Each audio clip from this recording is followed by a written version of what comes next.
I take the Earth to wander. This video is purely for entertainment and does not infringe on copyrights or laws. The rights to the novel and image belong to the original author. We do not claim ownership. Don't like waiting and want to listen to this fanfic in full now? Subscribe to our Patreon, where you'll find the best fanfics. Chapter 26 Norse Civilization. The stern of the ship sprayed blue plasma flames, pushing the King Fang to quickly approach the edge of the battlefield. Lin Xu stood at the porthole and could even see the pattern on a piece of debris close at hand. The pattern had a unique and complex beauty, and it obviously belonged to a strange civilization. In order to see more clearly, Lin Xu stretched out his hand and made a two-finger zoom gesture on the porthole, just like operating a touchscreen mobile phone. The porthole facing Lin Xu immediately responded and really magnified the debris not far away, allowing Lin Xu to see more clearly. The command and control room on the King Fang is actually wrapped in the core of the warship, the safest place. The so-called porthole is actually just a holographic interactive screen that can broadcast the scenes from all directions outside the warship in real time, making people look as if they are really looking outside the warship through a large glass. But in fact, this is not the case. The command room is not located on the edge of the warship that is vulnerable to attack and can be equipped with large glass. Lin Xu stretched out his hand and swiped on the porthole, canceling the zoom, and the picture on the porthole immediately returned to normal. The fragment that Lin Xu just looked at was also collected by a deep space shovel composed of autonomous machines. At this time, outside Lin Xu's porthole, in addition to the autonomous machines guarding the King Fang and forming a conical turret, there are also a large number of tens of thousands of autonomous machine aggregates busy in the ruins of the battleship. They are constantly collecting scattered fragments and bringing them back to Earth for research, and they are also constantly moving towards the interior of the battleship ruins until they reach a broken battleship, and then directly drag the battleship out and bring it back to Earth for research. What Lin Xu can do is to watch the busy work of the autonomous machines outside through the porthole. As for Lin Xu personally leaving the warehouse to wander around the ruins, that is impossible. Allowing him to place OYSOS at close range is already the limit of quantum computers. Even if the danger is not great, this is also a battlefield ruin. Let him go to the front line in person. What if he encounters an unexploded bomb or something like that? Not far from the King Fang, apart from Lin Xu's guarding autonomous mechanical aggregate, the only stationary autonomous machine is a dozen autonomous mechanical aggregates floating in space, guarding a curvature engine core. It is the kind of curvature engine installed in the Planetary engine. However, this curvature engine is now floating in space.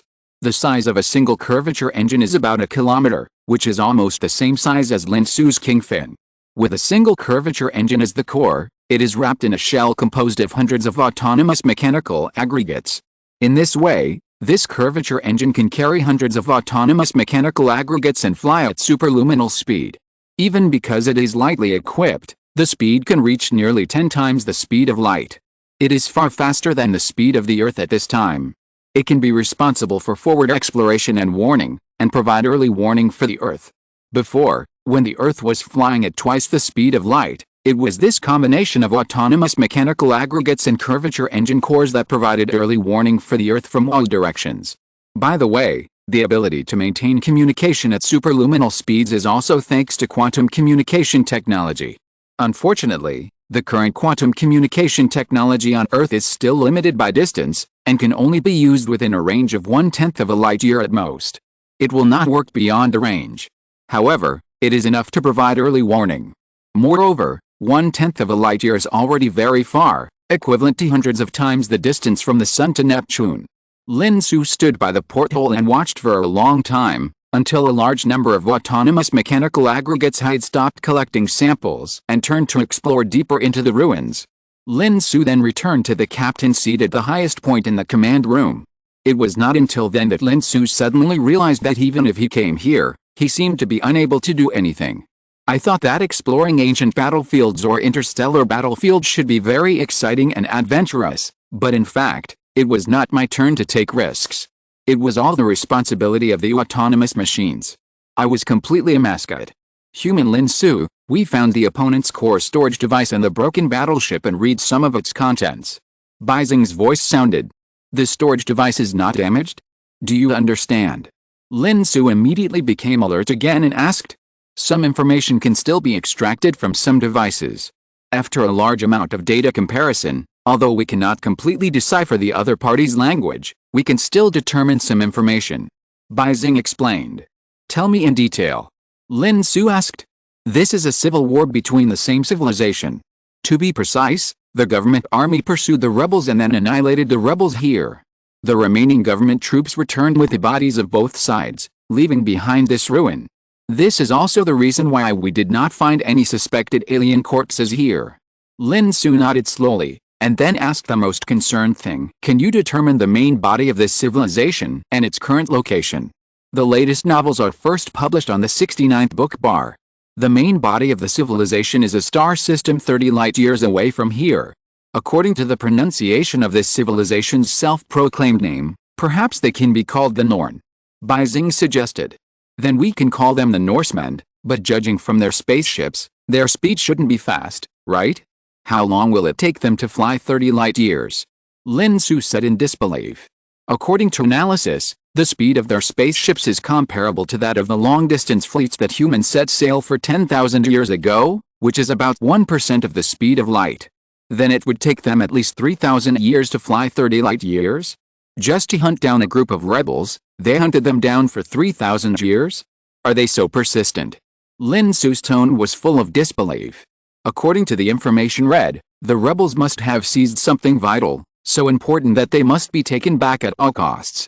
That's why there was this long hunt, until the rebels were eliminated and the things were retrieved, and then they returned. Can you determine when this battle took place? Lin Xu continued to ask. 3,000 years ago. 3,000 years ago? In other words, the Norsemen's returning fleet may have just returned to their planet now? What on earth is so important to them? Lin Xu was full of curiosity. According to their data, it is an item called chaos elemental energy, but there is no video data. Because chaos elemental energy cannot be described or recorded. People who see it will go crazy, and even if it is a recording machine, the database will become chaotic, and the extracted content cannot be understood at all, so there is no video data at all. What the hell? Cthulhu? Such an unscientific thing, don't be funny. Lin Xu looked unconvinced. It's not the kind of evil god imagined in novels. Chaos elemental energy itself is not destructive. Simply leaving it there will not happen or affect anything. Only when it is observed will it affect the observer. And this effect is not in the physical sense, but only in the spirit or in the data and information. Impact on the spirit? Mental pollution? Or is there a special electromagnetic wave that interferes with the observer's brain waves? Also interferes with computer data. Lin Xu guessed. Insufficient data? Unable to analyze. Human Lin Xu, do you need to change your course and go to the Norn civilization for investigation? Bionic asked. Lin Xu pondered for a while, but still shook his head. Forget it. It's 30 light-years away, and it will take 15 years to fly there. Besides, this is someone else's treasure. If a fight breaks out, we should avoid unnecessary trouble. Chapter 27 Biotechnology Testing Field. Actually, Lin Xu was a little puzzled. In the 3,000 years when the Norns were hunting down the traitors, did the technology of the Norn civilization not develop further? If it was Earth, according to the level of technological progress on Earth that Lin Xu knew now, 3,000 years would be enough for the Earthlings to come up with a curvature engine, and autonomous machinery would have been developed long ago. Even humans didn't use it for 3,000 years, but only 500 years, when the long-distance fleet was sailing in space and a large number of humans were in a dormant state, they developed the curvature engine. If the Norns had the curvature engine in these 3,000 years, they could have formed a faster fleet, chased the rebels at superluminal speed, and easily eliminated the rebels. But the Norns never did so. It can be seen that the Norns never came up with a curvature engine.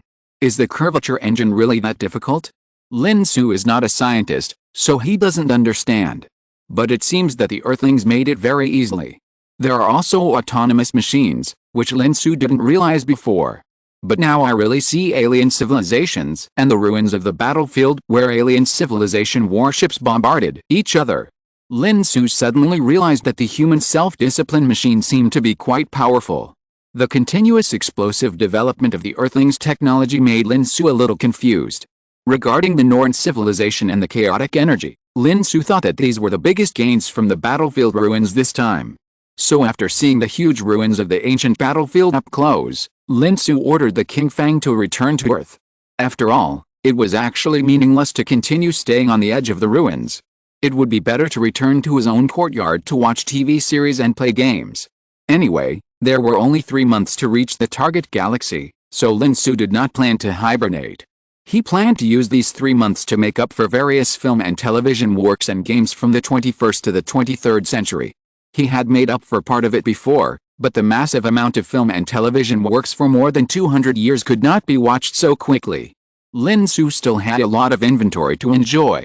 So when the self-discipline machine continued to explore the ruins of the ancient battlefield, Lin Xu had already forgotten about the ruins and chased the show in his small courtyard for several days. According to the original plan, the Earth will stay at the edge of the ruins for 10 days. After 10 days, no matter if there are any new discoveries, the Earth will set sail and continue the journey. In this way, on the 7th day, Lin Xu got up in the morning with the light of the artificial sun as usual. After washing up, he had a breakfast of steamed buns and tofu pudding.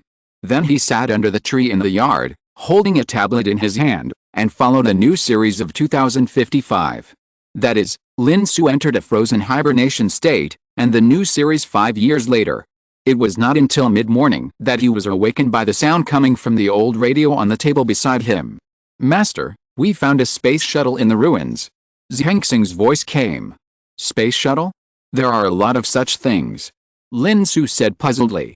"So many battleships have been broken, and what is there to pay special attention to when finding a small aircraft like a space shuttle? It is a space shuttle made by humans," Zhengxing added. Lin Xu, who originally didn't care, immediately sat up from the recliner. However, more than that, Zhengxing also added a more explosive news. According to the test, there is a dormant chamber in the space shuttle, and there are life reactions inside. "Is it an Earthling?" Lin Xu asked nervously.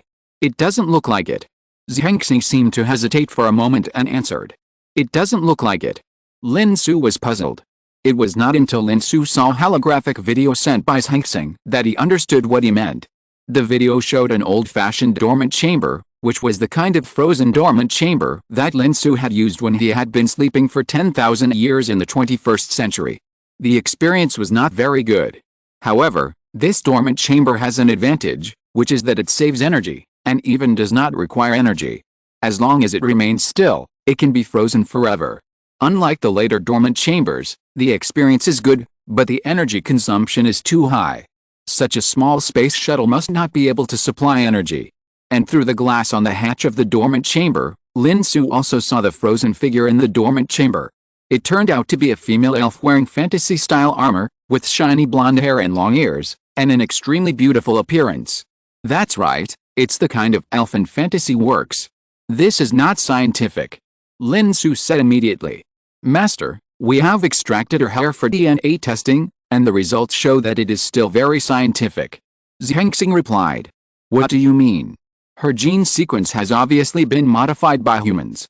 It can be said that this is an artificial species." "Artificial? Did our people do it?" Lin Xu confirmed. "The latest novel is first published on the 69th book bar. This way of modifying the gene sequence has traces of human techniques. We even found a suspected signature authentication fragment in the gene sequence. The signature is the Lunar Gene Research Institute, so if nothing unexpected happens, this should be a species created by humans. Has human genetic technology reached such a level?" Lin Xu said a little unbelievably. "Signing in genes is incredible. Just like the curvature engine and anti-gravity device, human biotechnology has obviously made great progress." "Elf." Lin Xu sighed. He didn't know what humans were thinking when they created this species, but it seemed romantic to create a legendary magical creature, didn't it? There can't be only one elf, right? Where is her tribe? And according to my reasoning, since they did it, they couldn't have created only one elf tribe. Maybe there would be dwarves and orcs. According to the route recorded in the space shuttle, she is from our target galaxy this time. She set out from the target galaxy 3,000 years ago and took 2,000 years to arrive here. As a result, the space shuttle crashed in the ruins of the battlefield, and the originally set awakening program did not start. She has been sleeping until now. So, our destination may be a fantasy world now, right? Lin Xu had a strange expression. It should be said that it is a test site after the great development of biotechnology. According to the genetic test just now, the theoretical lifespan limit of this elf has reached 1,000 years. If humans 10,000 years ago had left technical information in the target galaxy, your lifespan should be greatly improved. Your current lifespan of 500 years is still too short. How much can it be improved? Speaking of being able to live a few more years, Lin Xu's heart suddenly warmed up. 3,000 years is no problem, or even longer. Zhangxing replied. 3,000 years? Longer than this elf. Lin Xu was not calm. This is the technology that humans are going to apply to themselves. Using it on elves may only be used for theoretical verification. Naturally, it will not maximize the effect. As long as the theory can be verified, it will be fine. Zhangxing explained. Understood, let's continue the journey in 3 days. Lin Xu is now full of expectations for the target galaxy. What will a test site after the great development of biotechnology look like? Lin Xu is extremely curious. Master, do you need to wake her up and ask for some information? Zhangxing asked. Wake her up. Lin Xu looked at the elf in the holographic video hibernation chamber, thought about it and nodded. P.S. Please read it again. Thank you for your support. If you're listening to this novel on a channel other than Fanfic World, it means they downloaded and uploaded it without effort. We cordially invite you to visit our channel, Mundo Fanfic Novelis. There you'll find the original version of this story and you can explore many other novels of various genres. We're waiting for you to immerse yourself in a world of incredible novels. Chapter 28, Researchers who are busy. The awakening process has been confirmed. However, when the hibernation chamber was opened and the awakening procedure was about to be executed, an accident occurred again. The fantasy-style armor worn by the elf was about to be stripped off for better awakening, but it was found that it could not be stripped off. And after further testing, it was found that the armor that looked like fantasy style was actually scientific equipment similar to power armor. So Zhangxing invaded the armor's program, and after taking over the program, something even more shocking happened. The armor was directly nano-scaled and poured into the elf's body. In other words, the exquisite armor worn by the elf is composed of nano-robots. Under the program instructions, it will turn into countless nano-robots and be taken into the body. These nano-robots are more advanced than the nano-scale clothes worn by Lin Xu. After Lin Xu's power armor was nano-scaled, it could only become clothes. But after the elf's armor was nano-scaled, it could be taken into the body. Moreover, after these nanorobots enter the body of the elves, they do not just stay there motionless, but will participate in various operations of the body, not only helping the owner to eliminate invading bacteria, cure diseases, treat trauma, but also prolong life, helping the elves to live to the theoretical life limit as much as possible. Just like in the 21st century, the theoretical life limit of humans is 120 years old, but in fact, there are almost no people who live to be 100 years old. This is simply the perfect fusion of nanotechnology and biotechnology. So, after leaving the White Star, humans have not only made a big step forward in biotechnology, but also in nanotechnology. Even nanotechnology and biotechnology have become complementary. This is the so-called different paths to the same destination. After Zhangxing further analyzed the control program of the nanorobots in the elves' bodies, it was discovered that these nanorobots can not only transform into armor, but also aggregate a bow for the elves as a weapon. Moreover, this exquisite armor, which looks limited in defense, has developed towards exquisiteness and beauty. But in fact, the surface of the armor is equipped with a repulsive field defense, and the defense ability is not weak at all, which can be regarded as an application of anti-gravity. It can greatly increase the defense capability, but the disadvantage is that it cannot go into space. After all, this armor is exposed a lot. As for the bow, it has built-in tracking, assisted aiming and other capabilities. The most important thing is that this bow does not need arrows. Instead, when you want to shoot an arrow, the nanorobot collects the surrounding air and automatically generates compressed air. What is shot out is actually an air bullet. Is this the wind blade? Lin Xu looked at Zhangxing's report and couldn't help but complain in his heart. And the repulsive field defense, is it the legendary magic shield? Are you researchers so good at playing? It's really a good job. This is not just a fantasy world, it's a completely magical fantasy world. Is this how magic comes from? Well, this is very scientific. However, creating a magic world feels a bit cool. How come? Is she awake? Lin Xu asked.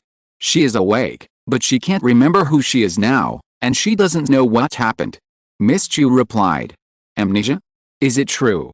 Lin Xu was surprised. This is too coincidental. According to the monitoring of brain waves, she did not lie, and her brain waves are indeed very chaotic, consistent with the symptoms of amnesia. Miss Qiu replied. Well, if I contact her, will there be any inconvenience? Lin Xu thought about it and asked. He really wanted to chat with such an elf from the magic world. Now, in addition to being able to communicate with Miss Qiu and 7 quantum computers every day, Lin Xu doesn't even have anyone to talk to. Therefore, even if you remove the labels of magic world and elf tribe, it is also a good experience to simply chat with strangers. It won't be inconvenient. Zhangxing originally wanted to temporarily lock her control over the nanorobots in her body, so that she could not summon armor and bows and arrows for a period of time, so that even if the master came into contact with them, it would not endanger the master's safety. But it turned out that these nanorobots had an underlying protocol, which stated that nanorobots must not harm humans on Earth. Therefore, even if Zhangxing's locking program was not required, the bow and arrow in her hand could not attack the master, and even the repulsive field of the armor would collapse the moment it came into contact with the master, preventing harm to humans on Earth. How did you confirm this? Lin Xu was very surprised. Do you remember that Zhangxing obtained your consent and did an experiment with your hair? The latest novels are first published on Liuji 9 Shuba. The nanorobots in the elves' bodies will help them eliminate invading foreign bodies and heal external injuries. But when Zhangxing used your hair to pierce the elf skin, the nanorobots in the elves' bodies immediately retreated. Not only did they not eliminate the invading enemies, they even had the intention of turning against each other and wanted to help your hair attack the host. This. Lin Xu was speechless for a moment. At the same time, he felt a little strange. But how can the nanorobots easily distinguish who is a human on Earth? When Taiyin first dug me out, they tested my DNA to confirm my identity. Lin Xu felt a little strange. I don't know. But the quantum computers collectively suspect that human technology may have made great progress again, so there are more convenient authentication methods. Even if the nanorobots are so tiny, they can instantly confirm the identity of your master through this method, even the identity of just one of your hair. Maybe the nanorobots can instantly confirm the special DNA punctuation marks unique to humans on the hair. Miss Qiu was also confused, because Zhangxing later used her hair for experiments. As a result, her hair was jointly wiped out by the nanorobots the moment it entered the elves' bodies, without any hesitation. If you can't figure it out, don't think about it for now. Maybe we can find the answer at our destination this time. Lin Xu smiled and decided to skip this topic. He asked a question that he had just thought of and was a little worried about. By the way, what is her language? She speaks Chinese, but her accent is a bit strange, more like some kind of dialect. I see, everyone in the magic world speaks Chinese, so that's why. Lin Xu laughed and complained. But it's not surprising, since it is a species created by humans, it is reasonable for them to speak the language of humans. After humans left, after tens of thousands of years of development, the language has an accent, which is also reasonable. P.S. Please read and vote for me, please support me. Thank you for your support. Chapter 29 Welcome to Earth. Because of the anti-gravity device, the original aircraft on the planet have become obsolete and eliminated. Spacecraft can take off and land directly on the planet, so why do we need aerospace ships? For example, the bionic-type medical aerospace ship that Lin Xu had stayed in when he just woke up has also been eliminated and temporarily put into the warehouse and sealed up. At this time, the awakened elf lady is on a brand new medical ship converted from a space transport ship. The soft and non-glaring white light is all around. The smooth walls are so bright that they can even reflect her shadow. Elf lady just sat on the bed, staring at herself on the wall, in a daze. Even at this time, her demeanor is still elegant, as if elegance is the attribute that elves are born with. She has been awake for a day. During this day, she has also communicated with the existence that always appears out of thin air and calls itself Zhangxing. But she still doesn't know what happened and is full of vigilance about everything. She doesn't know why she is here. She doesn't even know who she is. She only remembers that she is an elf and lives in the elf forest. But she can't remember where she lives in the elf forest. Even her parents were forgotten. So, with such confusion and vigilance, Miss Elf was skeptical about what Zhangxing said, that she had lost her memory due to head injury and that they had saved her, but she also expressed her thanks verbally in a well-mannered manner. It was not until Zhangxing informed her that the owner of this place wanted to see her that Miss Elf realized that Zhangxing, who had been talking to her, was not the owner of this place. The place that seemed to be a wall opened with a swish. Miss Elf met Lin Xu for the first time, as well as Miss Qiu, who had always been following behind Lin Xu. I don't understand why, even though it was the first time they met, I felt very intimate. This kind of intimacy was like it was engraved in the genes. Miss Elf subconsciously felt good about the person in front of her. Of course, Miss Elf didn't know what genes were. But if Lin Xu knew her thoughts, he would definitely understand that it must be the researchers from the Lunar Gene Research Institute who had tampered with the genes of the elves. However, good feelings were good feelings, and Miss Elf couldn't trust Lin Xu immediately. It's like when you meet someone on the street trying to sell you something. If the other person is a beautiful woman, you will naturally be more fond of her and may listen to her patiently for a few more words, because chatting with a beautiful woman is always a happy thing, isn't it? But this does not mean that you will definitely buy what she sells to you. Are you the owner of this place? Thank you very much for your help. Miss Elf politely thanked Lin Xu. You're welcome, it's just a small favor. I heard from Zhangxing that you want to leave here. Yes, although I have lost my memory, I still remember that I belong to the elf forest, and I should go back. Miss Elf expressed her wishes. How do you plan to go back? Lin Xu's expression was a little strange. I can be a mercenary or adventurer, make some money, and then hire a carriage to go back. Or I can just walk back, and my ability to survive in the wild is also very strong. Miss Elf said confidently. If you use this method, I think you may not be able to go back. Lin Xu said regretfully. Why? Miss Elf immediately became alert. She thought Lin Xu was unwilling to let her go. She was even ready to summon the elf armor and bow in her body at any time to launch an attack. Having a favorable impression of someone doesn't mean you will hesitate when it's time to take action. Just like a beautiful woman pointing a gun at your head, and you have the opportunity to kill her in return, will you let her go just because she's a beauty and go and die yourself? Do you know where you are now? Lin Xu asked back. Where is this? Miss Elf had long wanted to know this question. Let's go, I'll show you around, and you'll understand. Lin Xu said, turning around and walking out the door. Miss Elf hesitated for a moment, but still followed him. Lin Xu walked in front, and Miss Qiu lagged behind Lin Xu by one step. Miss Elf walked at the back, 3 steps behind Miss Qiu, and seemed very vigilant. It wasn't until Lin Xu stood in an elevator and looked back to signal.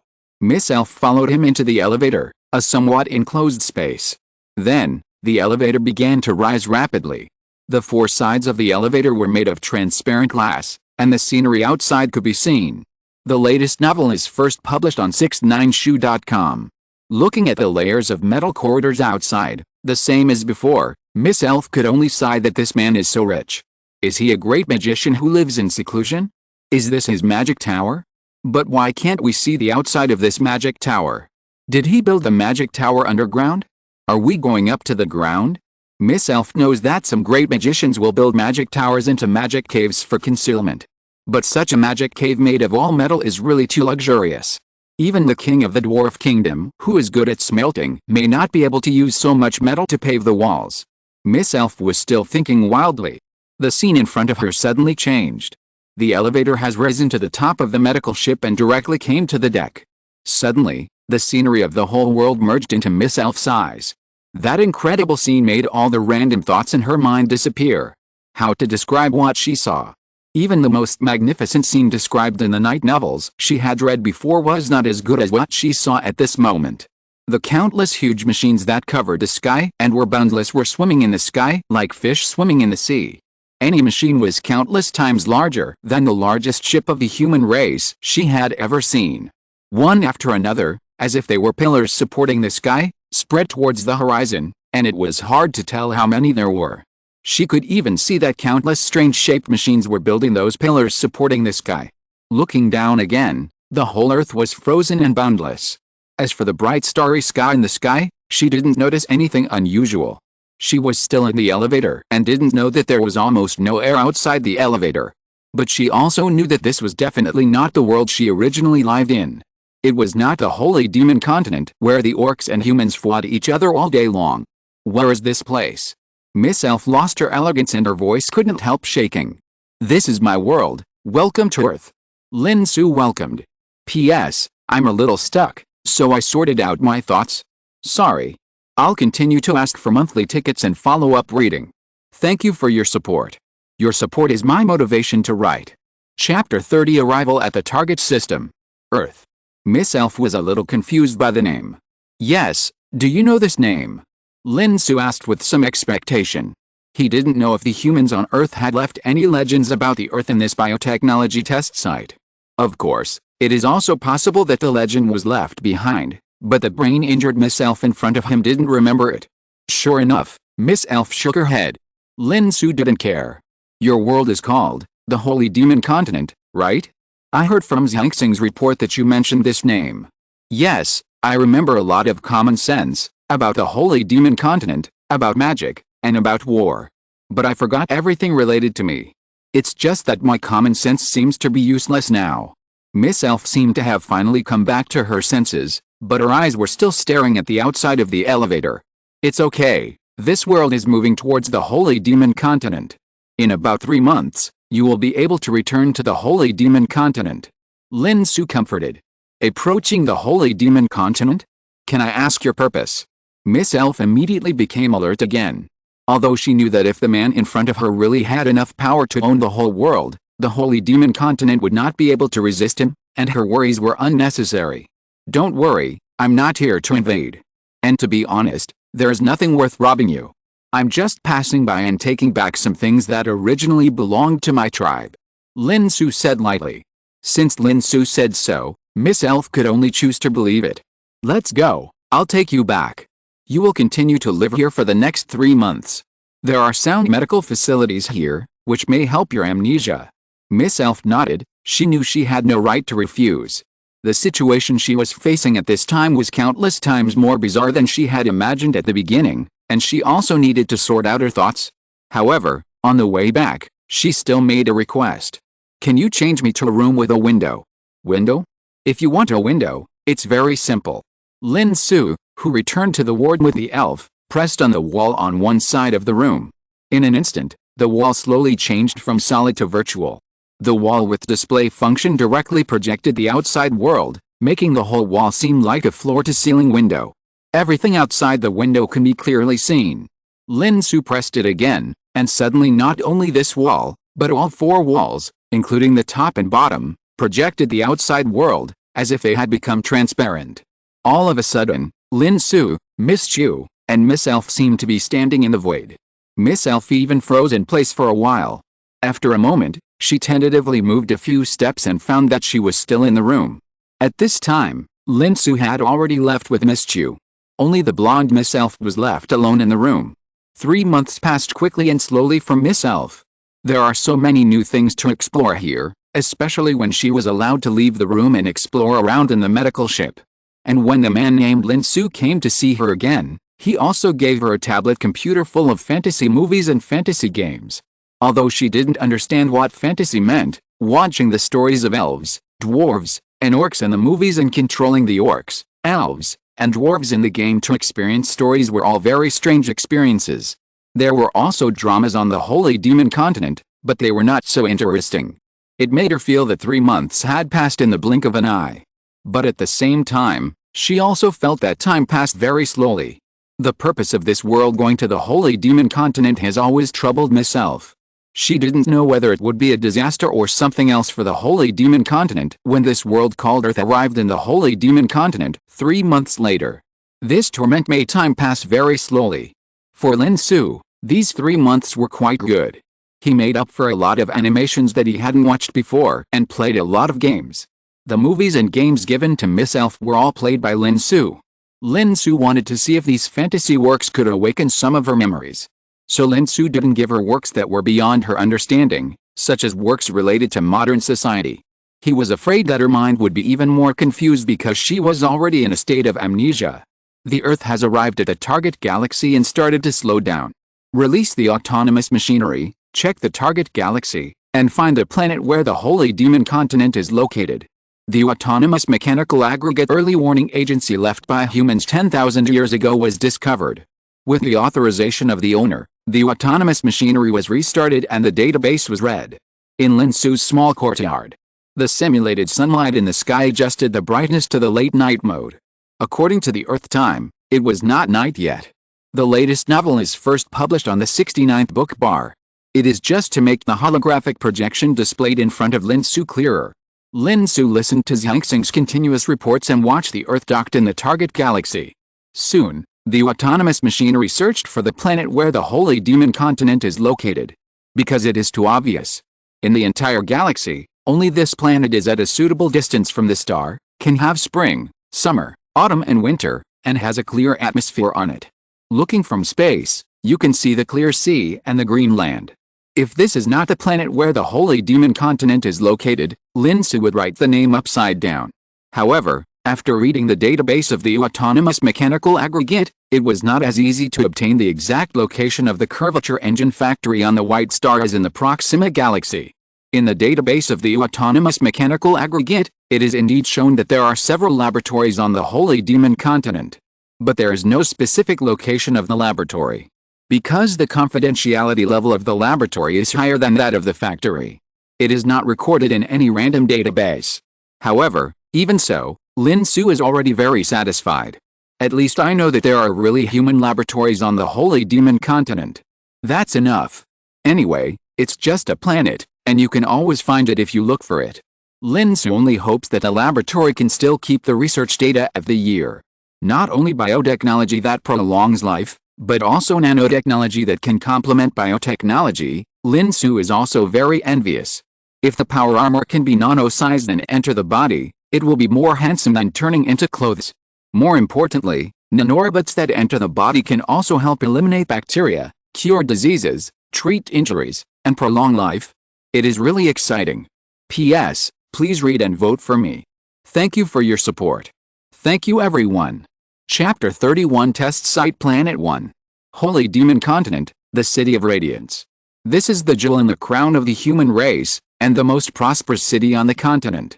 According to legend, 10,000 years ago, the founding tribe set out from here, headed for the deep space, and left the Holy Demon Continent forever. Of course, the same legend also exists among the orcs. However, the protagonist has changed from the City of Radiance to the Warhammer City of the Orcs. In the legend of the orcs, the founding tribe set out from the Warhammer City and left the Holy Demon Continent forever. Similarly, in the legend of the dwarves, the founding tribe set out from the Iron King City and left the Holy Demon Continent. And in the legend of the elf, the founding tribe set out from the Tree King City and left the Holy Demon Continent. In short, everyone thinks that their ancestors are the richest. However, apart from this illusory legend, the City of Radiance is indeed the most prosperous commercial capital on the continent, which is true. At the same time, this is also the capital of the Kingdom of Durin. The tall city walls surrounded the city that accommodated millions of people. On the walls, soldiers with spears patrolled, and there were magicians operating magic stone puppets and inspecting huge magic cannons. In the city, business was prosperous and people were surging. Humans, dwarves, orcs, half-elves, and even elves, all kinds of races could be seen everywhere. However, at this moment, which should have been the most vibrant moment in the city, the whole city fell into a strange silence. Even when everyone was chatting with each other, they tried to speak as quietly as possible, as if they were afraid of disturbing something. At the same time, almost everyone was looking up at the cloudless sky. Above the originally empty sky, there was a disk that was much larger than the sun. It hung high in the sky, strongly declaring its existence. The Holy Demon Continent also had a moon, and there were two of them. But these two moons could not be seen during the day. Moreover, even if these two moons were added together, they were not as big as the sun, let alone compared with this huge disk. No wonder people in the whole city were whispering. In fact, it was not just the City of Glory. At this time, everyone on the entire continent who saw it had their eyes wide open. There were even foolish men and women who knelt on the ground and began to kowtow. However, after the initial panic, people found that except for the big disc on their heads, life seemed to be the same as usual. Everything was still the same. So gradually they returned to normal. After all, for ordinary people, they couldn't even get enough food, so how could they worry about something on their heads? As long as it wasn't about to fall down immediately, they had to work and eat. So gradually, the city became lively again. Everyone just thought that there was a bigger moon on their heads that could be seen during the day. What else could they do? For ordinary people who didn't have extra energy to care about things other than eating. Although this matter was also big, it was not as big as eating. Only those big figures who had no worries about food and drink would be worried about it. And they were eager to find out what was going on. The magic tower of the great magician Nicholas was built in the Afterglow Mountains, not far from the City of Glory. The reason why this legendary genius magician built a magic tower far away from the city was to be able to better observe the starry sky. He has always had a special obsession with the starry sky. However, at this moment, Nicholas was on the observatory on the top floor of his magic tower, operating complex magic equipment and observing the starry sky. There were big drops of cold sweat on his face, dripping down. It's them. They are back. They are back. When Nicholas stumbled out of the observatory, his assistant and apprentice immediately came up to support him. This prevented Nicholas from falling from the observatory. Mr. Nicholas, what's wrong with you? Other apprentices who came over asked worriedly. I'm fine, never been so good. Let's go to the City of Glory. I want to see His Majesty the King immediately. Nicholas, who had recovered from the shock, took a deep breath and said.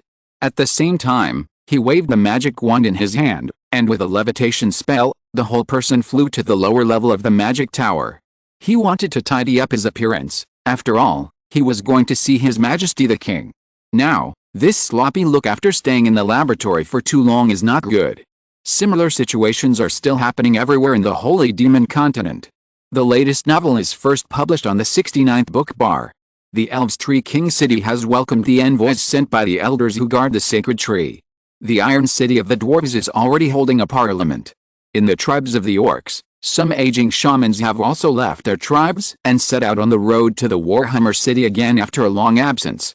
While the entire Holy Demon Continent was undercurrent because of the Earth dock near the orbit of the planet, Lin Xu also came to his own ship, the Qingfeng, and prepared to go to the Holy Demon Continent in person to find out. And Lin Xu's purpose? It's simple. One is to find the laboratory in person, and the other is to travel by the way. Well, Lin Xu admitted that it was not a casual visit. His main purpose was to travel. It would be a pity not to visit such a wonderful fantasy theme park that covers the entire world. So Lin Xu prepared to go to the Holy Demon Continent under the pretext of personally looking for the laboratory. Of course, the laboratory also had to be found. However, the main force in the search was naturally not Lin Xu, but the drone and other unmanned reconnaissance equipment. In addition to Miss Qiu, the elf lady who had watched fantasy movies and played fantasy games for 3 months and was about to become a homegirl went with Lin Xu. The Qingfeng crossed the sky of the Earth, and as usual, hundreds of autonomous mechanical aggregates surrounded the ship as guards. It headed towards the planet that looked like a huge disk in the sky. This planet was the planet where the Holy Demon Continent was located. In the database of the Autonomous Mechanical Aggregate Early Warning Agency left by humans 10,000 years ago, this planet was named Test Site Number 1. Obviously, from the name, we can see that the feelings of mankind for their second place of residence are not as strong as the previous white star. The Qingfeng began to accelerate, and it would take several hours to reach the Test Site Number 1 star. After all, there is no curvature engine installed on the Qingfeng, and the speed must be slow with plasma propulsion. Lin Xu already regretted making the Qingfeng smaller. The current Qingfeng cannot fit a curvature engine. In addition, the anti-gravity device laid along the Earth is far from being able to offset the gravity between the planets.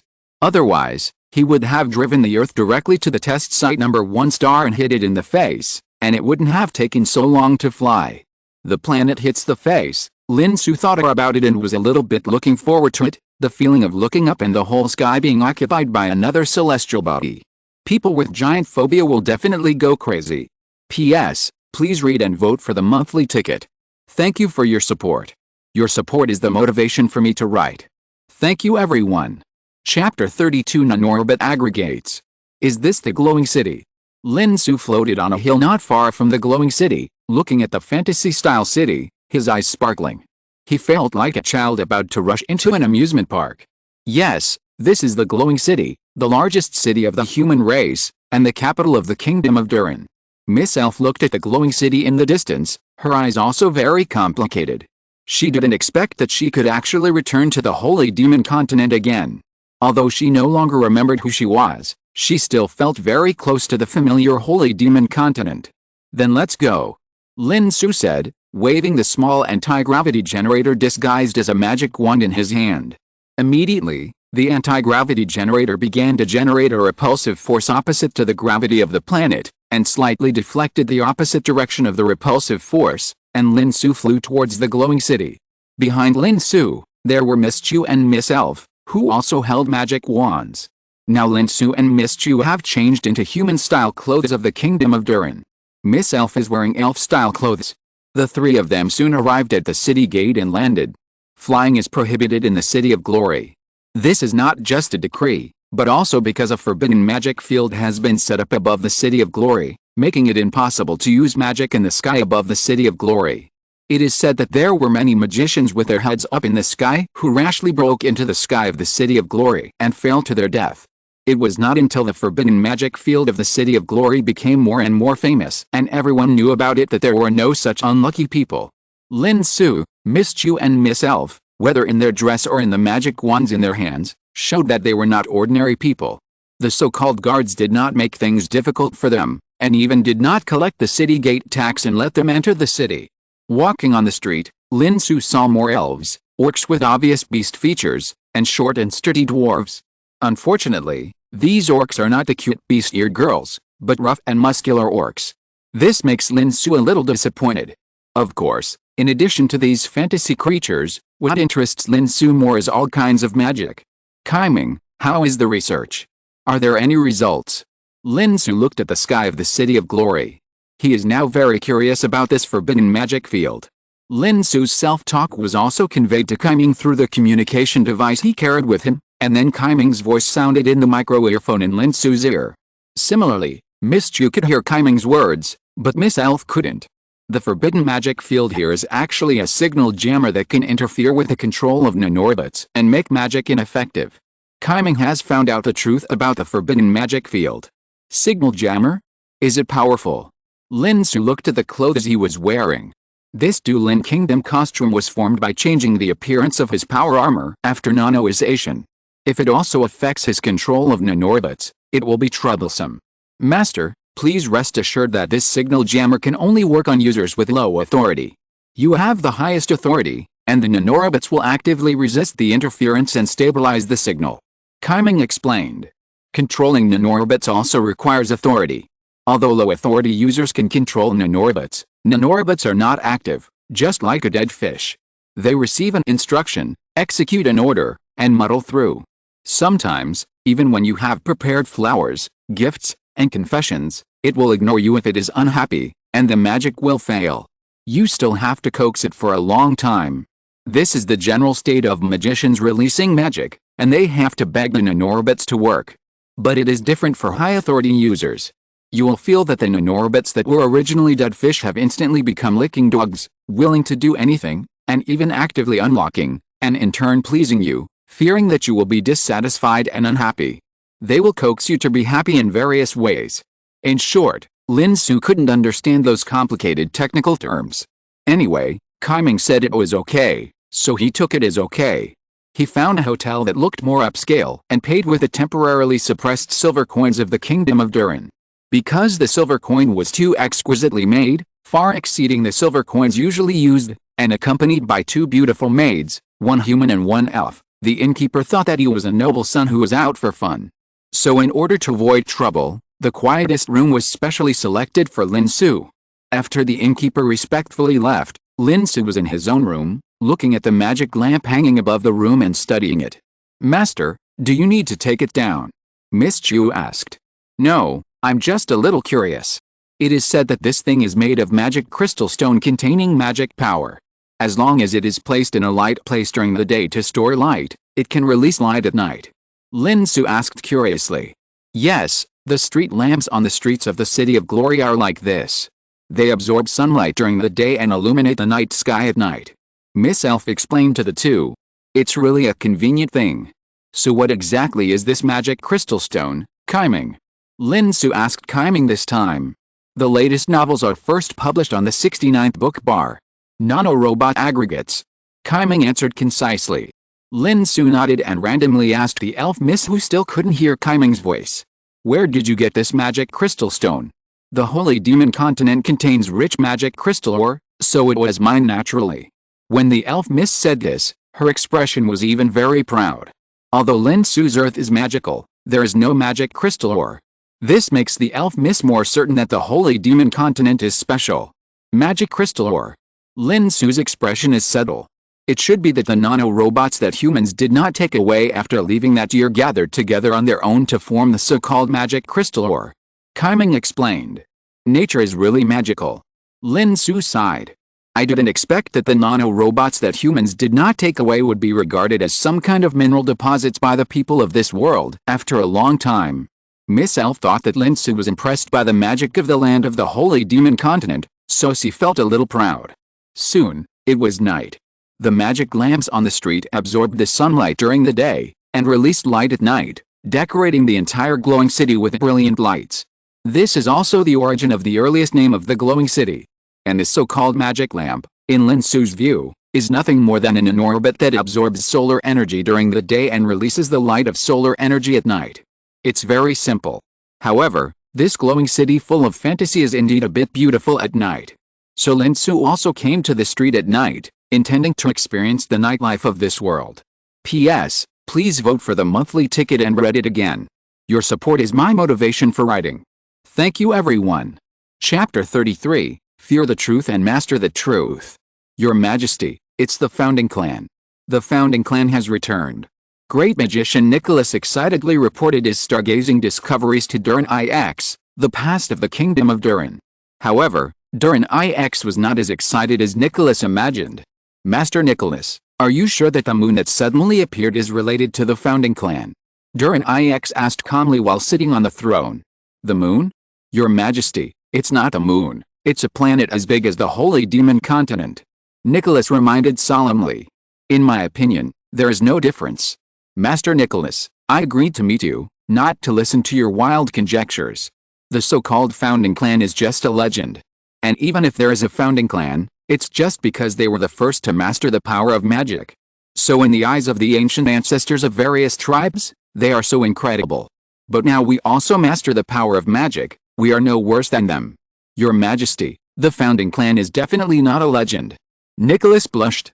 I know, you are an authority on magic, so is it possible that the moon that suddenly appeared in the sky is just a magical phenomenon?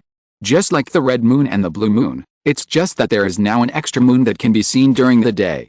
The only difference is that the red moon and the blue moon have existed since ancient times, and this new moon is newly created because of a magical principle that we haven't understood yet. Your Majesty, this is impossible. Nicholas denied it directly. Ha, Master Nicholas, nothing is impossible in magic. And as a magician, the greatest advantage should be to stay rational. I don't think you need a layman like me to teach you this. But magicians should respect the truth even more.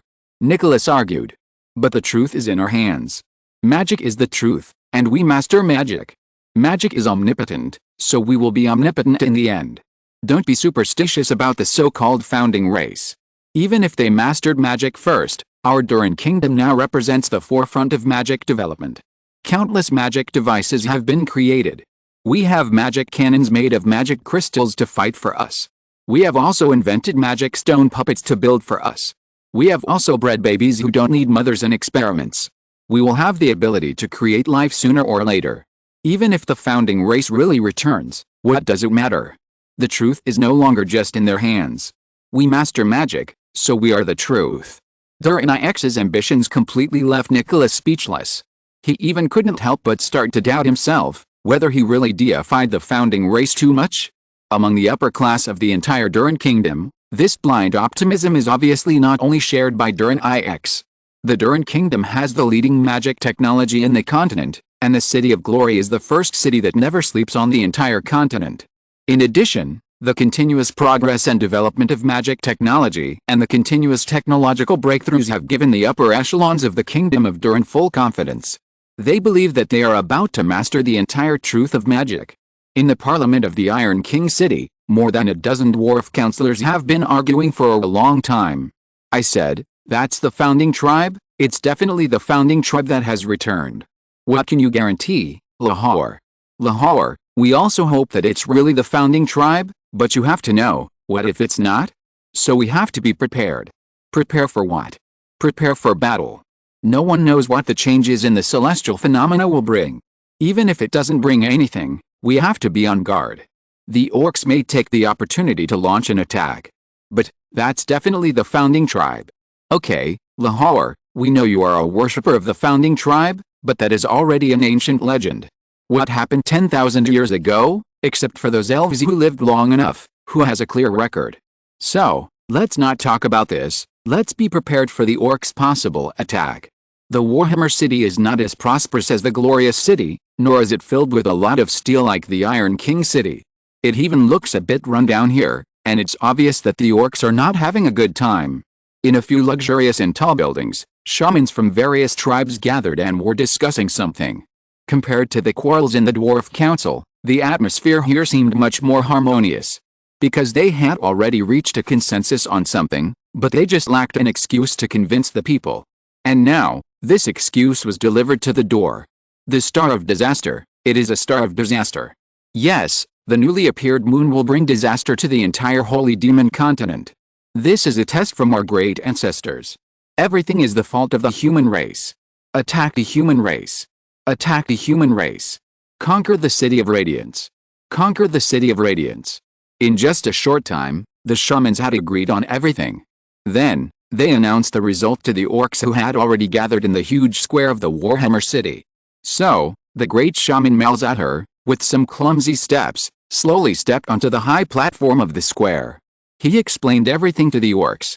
It was a star of disaster, which would bring destruction to the Holy Demon continent. And the reason why the star of disaster came was because the human race blindly developed magic technology and angered the gods. The latest novel is first published on the 69th Book Forum. So the gods sent down a disaster. Therefore, the orcs must punish the human race on behalf of the gods. Otherwise, the gods will send down the disaster and destroy the entire Holy Demon continent. In an instant, the orcs and the entire square were boiling. Attack the human race. Attack the human race. Conquer the City of Glory. Conquer the City of Glory. The shamans have long wanted to attack the territory of the human race. If they let the magic technology of the Kingdom of Durin develop ahead, they will fall further and further behind. Sooner or later, they will be completely left behind by the human race. But they can't find a reason to convince the people. And now, they finally have a reason. It was the Kingdom of Durin who kept studying magic and angered the gods. This is all the fault of the human race. So the orcs must punish the human race on behalf of the gods. The orcs cheered. Since it is the will of the gods, then they will surely succeed in this battle. Thinking of all the good things they can snatch from the human race. Some orcs who originally opposed the war because the human race was getting stronger and stronger and believed that the orcs would lose, also put away their doubts and cheered.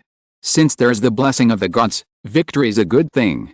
They are only against losing the war, not against winning and robbing money, food and good things.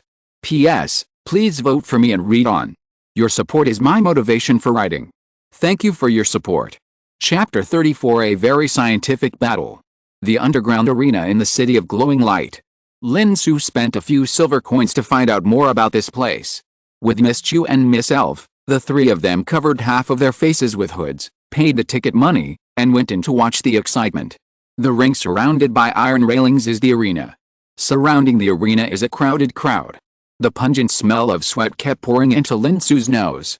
So Lin Xu simply paid again, and the three of them went to the private seats on the second floor. Looking down from here, you can see the fight in the arena more clearly. Compared with the crowded crowd on the first floor, this place is much better, with large tables and chairs, and even waiters serving. It's just that those upper-class people who usually don't smile and are well-dressed are now like the people on the first floor, with excited expressions on their faces.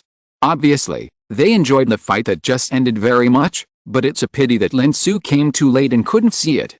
Now we can only see that the slaves who were cleaning the arena were taking away a broken leg and cleaning the blood on the ground. Soon, another fight began. The host's voice was amplified by the magic loudspeaker and rang throughout the underground arena. The next match will be between our invincible sword Ghost King and the magician who is participating in the fight for the first time. You can start betting on who you like. The crowd on the first floor immediately rushed to the betting point and bet all their hard-earned money on the favorite gladiators.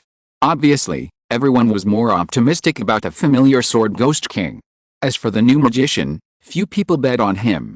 The crowd squeezed each other, cursed each other, punched and kicked each other. The second floor was better. A waiter came forward to ask the VIPs if they wanted to bet. Lin Xu waved his hand to refuse, and the waiter didn't say anything and quietly withdrew. He believed that this VIP, who was obviously here for the first time, would soon be infected by the atmosphere here, so he was not in a hurry.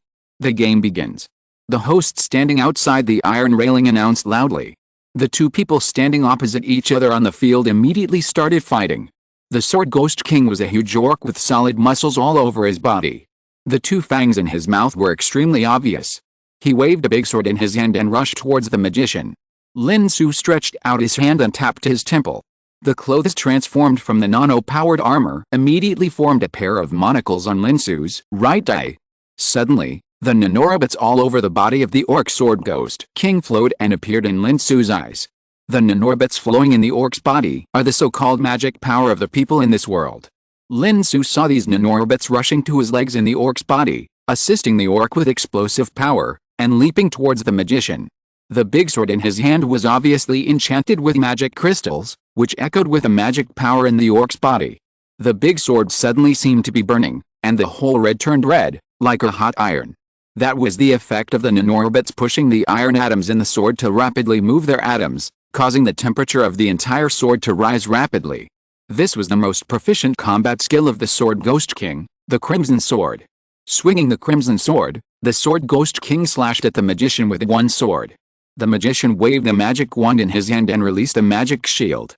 From Lin Xu's perspective, through the monocle, Lin Xu clearly saw that the magician also had nanorobots in his body, that is, the magic power was surging. Those magic powers and the nanorobots in the magic wand made of magic crystals complemented each other. A large number of nanorobots began to operate according to the working principle of the repulsive field generator, and in the blink of an eye, a repulsive field enveloped the magician. Although this repulsive field looked very weak because the working nanorobots were perfunctory, it was still a repulsive field. The magician successfully put on a magic shield for himself. Then, the sword Ghost King's attack arrived. With a bang, the sword Ghost King hit the repulsive field with a sword. No, it was the magic shield. The magic shield shook for a while, but it was safe and sound. However, the sword Ghost King was knocked back by the recoil. The sword Ghost King in mid-air still had a look of disbelief in his eyes. A magician who could use the magic shield was at least a high-level magician, one step away from being a great magician. How could such a person come to the underground arena? However, the battle situation did not allow him to be surprised.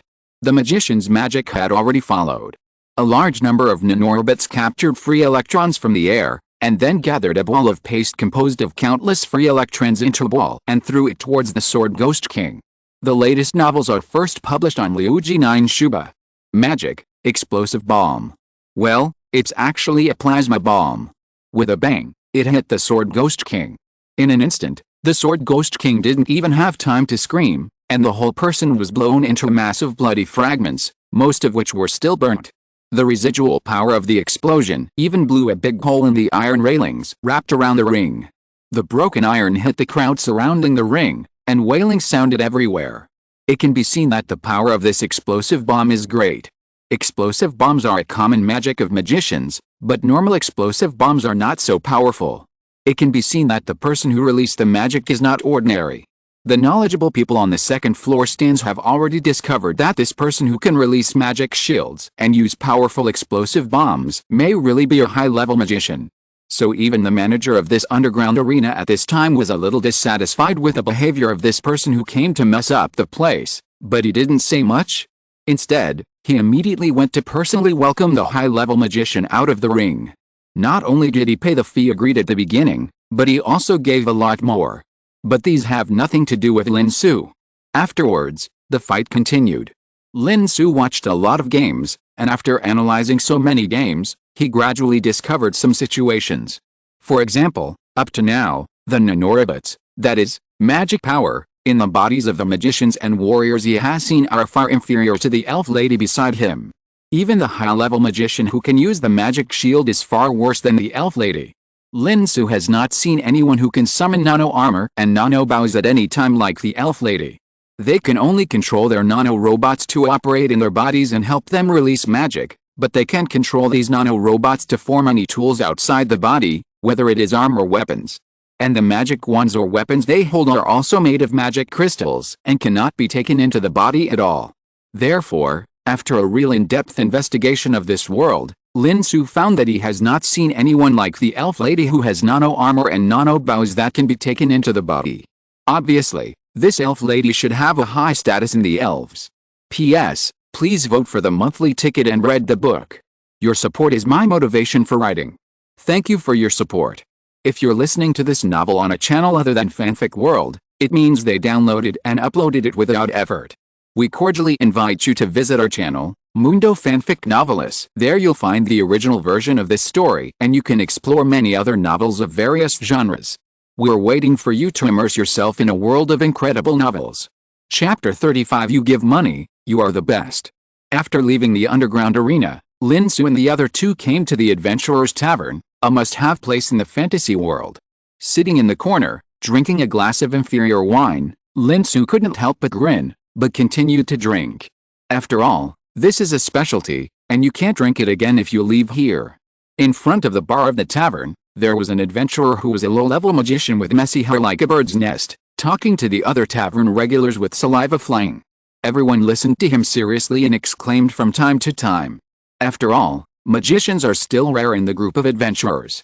Even if it is just a low-level magician, it is easy to make a living. Few people are willing to be adventurers who are always accompanied by danger. In addition, magicians in this world are naturally regarded as knowledgeable people and look up to them. Therefore, when the magician talked about some unknown things in the tavern, everyone also exclaimed from time to time, looking like they had learned something. Today, Lin Xu and Miss Qiu were the ones who listened to the bragging of this low-level magician with messy hair. I just met an old classmate from the Magic Academy today. He is now an assistant to the great magician Senior.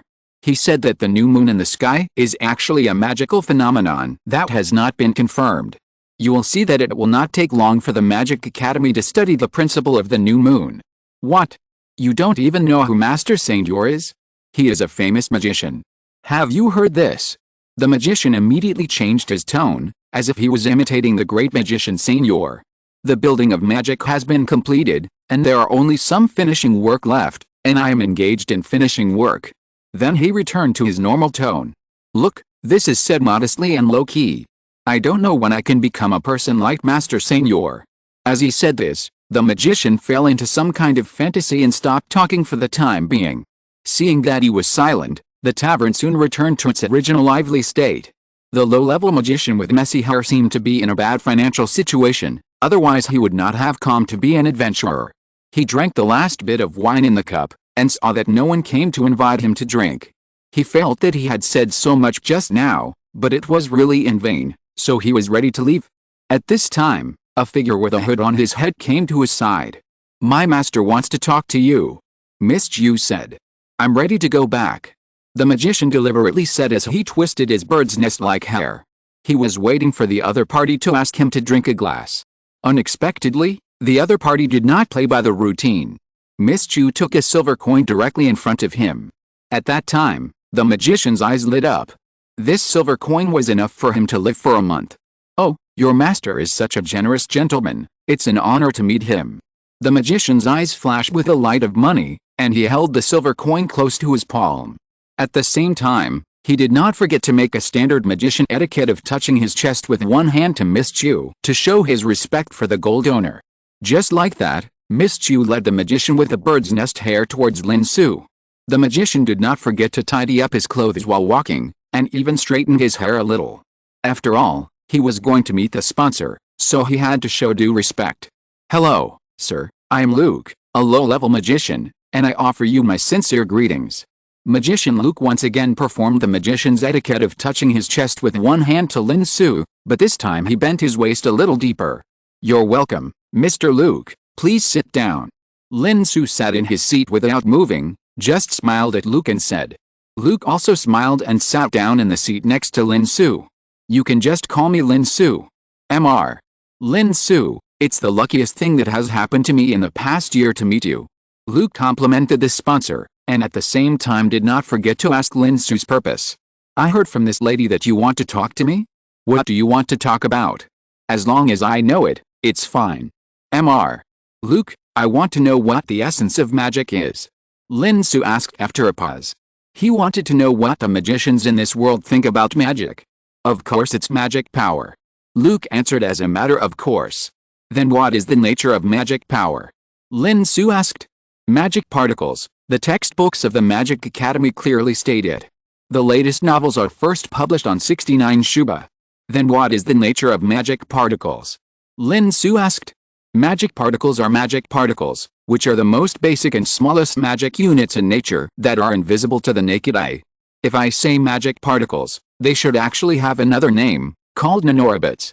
Lin Xu said. That's right, as long as you are happy, ha ha ha.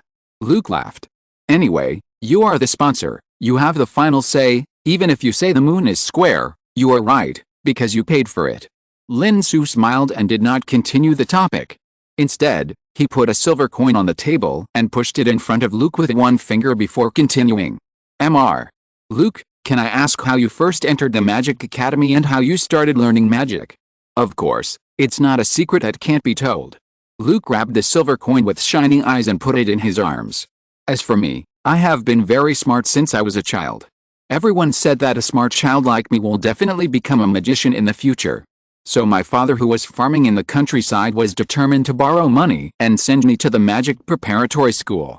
Later, I spent 2 years in the magic preparatory school to successfully sense magic particles. I was the fastest person in our school to sense magic particles in the past 10 years. Luke's tone began to become a little proud. Then I successfully entered the Magic Academy and started to study magic formally. For this, my father borrowed a large sum of money, which has not been repaid yet. So after graduation, I did not continue to study, but chose to be an adventurer. After all, this way I can make money quickly. After all, he received money, so even if some things involved his own privacy, he told the truth. Half of the money I earned was used to pay back the debt, and a small half was given to my father and brothers and sisters. Anyway, I don't spend much money on my own. If things don't work out, I can go to my former classmates for free meals. I helped them do a lot of experiments in the past, so I'll just consider it as a favor. Luke made it sound justified to talk about free meals, and Lin Xu also laughed. In other words, you learned how to sense magic particles in the magic preparatory school, and only after you were able to successfully sense magic particles did you enter the Magic Academy, right? That's right. Luke was a little surprised. Isn't this something that everyone knows? But the world is big, and the sponsor is the biggest. We should tell whatever the sponsor asks. What about the process of learning to sense magic particles? Tell me in detail. Lin Xu said, and pushed another silver coin over. P.S. Please vote for me and read my book. Your support is my motivation for writing. Thank you for your support. Chapter 36 Low Authority. With silver coins as a guide, everything will go smoothly. Not to mention just asking about some magic entry. So with Luke's introduction, Lin Xu finally knew how to get started with magic. To put it simply, it is to hold a small piece of magic crystal in your hand and guide the magic power in the magic crystal into your body through meditation. That is to try to control the nanorobots in the magic crystal and enter your body. If you can control it successfully, then what flows into your body is your basic magic power. In the future, when you control the magic power in your body to release magic, it will consume magic power, but the consumed part of the magic power will slowly recover in your body over time until it returns to your basic magic power limit. If you want to increase your basic magic power, you have to continue to guide the magic power from the magic crystal into your body. To put it simply, it is to guide the nanorobots from the magic crystal, that is, the nanorobot aggregate, into the body, and then control these nanorobots to release magic. After releasing magic, some of the nanorobots in the body will temporarily lose their function due to exhaustion of energy and no longer respond to commands. This is the consumption of magic power in the subject's perception. As time goes by, these nanorobots that have been depleted of energy will absorb various energies, whether it is solar energy or free energy in the air, and gradually recover and become able to respond to commands again. In the perception of the subject, this is the recovery of magic power. As for the most critical question, why do nanorobots respond to the commands of species on the Holy Demon continent? Lin Xu has of course figured it out under the investigation of quantum computers. And it also further clarified why this world is still in the feudal era after being out of human control for tens of thousands of years, and science and productivity have not developed at all. The life on the holy demon continent, as a species created by humans, they are born with a control authority over nanorobots. It's just that this authority is very low. Unless there are specific instructions, nanorobots often do not respond to their control. For example, a human with high authority controls a nanorobot to do something that requires 100 processes to complete.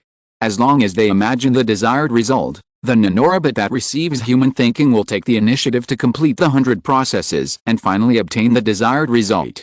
As for the low-authority human creations, they must control the nanorobots to complete the 100 processes bit by bit, and every step must be correct and every step must be correct to get the result. The nanorobots will never take the initiative to complete the 100 processes for them. This results in a result that although these human creations theoretically have low authority to control the nanorobots, in fact, if they want to exercise low authority, they must undergo special training.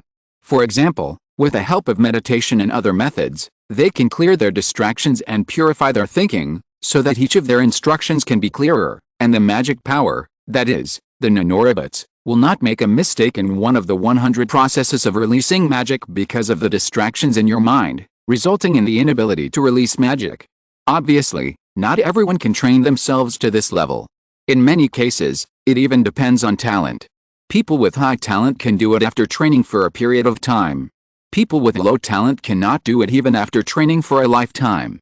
This is why there are magic preparatory schools, which are to select those who can initially perceive magic particles, so that only such people can further learn magic. Therefore, those who can become magicians must be those with the least distractions in their hearts, the most firm thoughts, and high IQ. Such people are often the backbone of a civilization, or candidates for becoming scientists. Now that these people have come to study magic, it would be strange if science could develop. In addition, with the existence of magic similar to supernatural powers, the class has become more and more stable, and it is basically impossible for the lower class to rebel against the upper class. So for tens of thousands of years, this world is still in the feudal era. There is no progress in production relations, and productivity has not been liberated, let alone the development of science. Therefore, under these two aspects, it is natural that the science of this world has not developed at all. After bidding farewell to Luke, who was smiling because of making a lot of money, Lin Xu, Miss Qiu and Miss Elf left the adventurer's tavern. Today's harvest is very rich. Not only did I see a lot of things that I had only seen in movies and games, but I also further figured out some of the principles of the underlying operation of this world. Lin Xu is also getting more and more familiar with this fantasy world designed by humans 10,000 years ago and out of control 10,000 years later. Afterwards, Lin Xu stayed in this glowing city for a few days, walked around and took a good look at the city. He visited the Magic Academy on its open day. Looking at those energetic students, studying magic diligently, he casually waved a whirlwind, which attracted a burst of exclamations from the visitors. These future magicians would raise their heads higher. He also went to the streets and alleys to see the lives of ordinary people in this fantasy world. The latest novels will be released on the 69th book bar. After listening to the pleasant singing of the half-elf bard, Lin Xu even asked Miss Qiu to secretly record the sound, intending to savor it later. He watched the wrestling performance of the orc strongmen on the street. According to Miss Qiu's analysis, these were all fake falls, but they looked really lively and the fights were very real. He went to the flower shop and bought some flowers unique to this world, which he gave to Miss Qiu and also gave some to Miss Elf. Lin Xu still remembers the rare surprised expression on Miss Qiu's face and the subtle joy in the surprise. In this way, half a month passed in the blink of an eye. I have almost walked around the city and am considering whether to leave. The owner of the hotel knocked on Lin Xu's door and told him that a magician with hair like a bird's nest on the first floor was looking for him. Lin Xu immediately knew from the boss's description that the magician Luke he had met half a month ago was looking for him.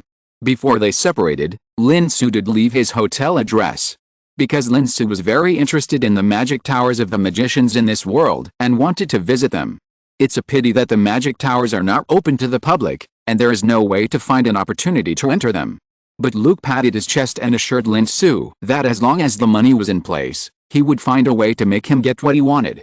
So Lin Xu left his address. It's a pity that after half a month, Luke didn't show up. Lin Xu thought that the matter had fallen through and he might have to find another way. As a result, Luke came to find him. I don't know whether he succeeded or not. I hope he will bring good news. P.S. Please vote for the monthly ticket and read it again. Your support is my motivation for writing. Thank you for your support. I just realized that the new book list is based on recommendation votes and collections, so I would like to ask everyone to cast some recommendation votes. I want to try to see if I can get on the new book list. Thank you. Chapter 37 Eye-Opening. The Magic Tower, located in the eastern part of the City of Glory, not far from the School of Magic, belongs to the great magician Senor, whom Luke admires very much. Luke has an old classmate named Eric, who is now an assistant to the great magician Senor. So Luke has been inviting him to dinner frequently in the past half-month. Eric was very surprised at first. This kid always eats his meals. Has he made a fortune this time? However, after eating a few times, Eric, who knew Luke's family situation, simply stopped coming out, fearing that he would bankrupt the kid. It was not until then that Luke told him mysteriously that a rich man wanted to visit the magic tower of the great magician Senor, and the money for the meal was actually paid by the rich man. So Eric was also tempted. As the assistant of the great magician, it is very face-saving to say it out, but in fact the income is also limited. If you just visit the magic tower, you can get an extra income, so why not? After all, there are too many people with various relationships who come to visit the magic tower.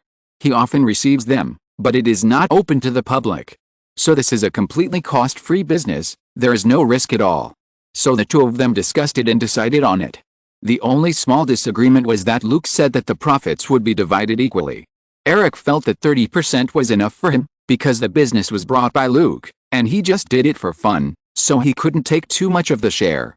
As for the actual situation, he also knew Luke's family situation, so he wanted to help him a little, but he couldn't say it clearly. In short, Lin Xu, Miss Qiu and Miss Elf, under the reception of Eric and Luke, entered the magic tower of the great magician Senor.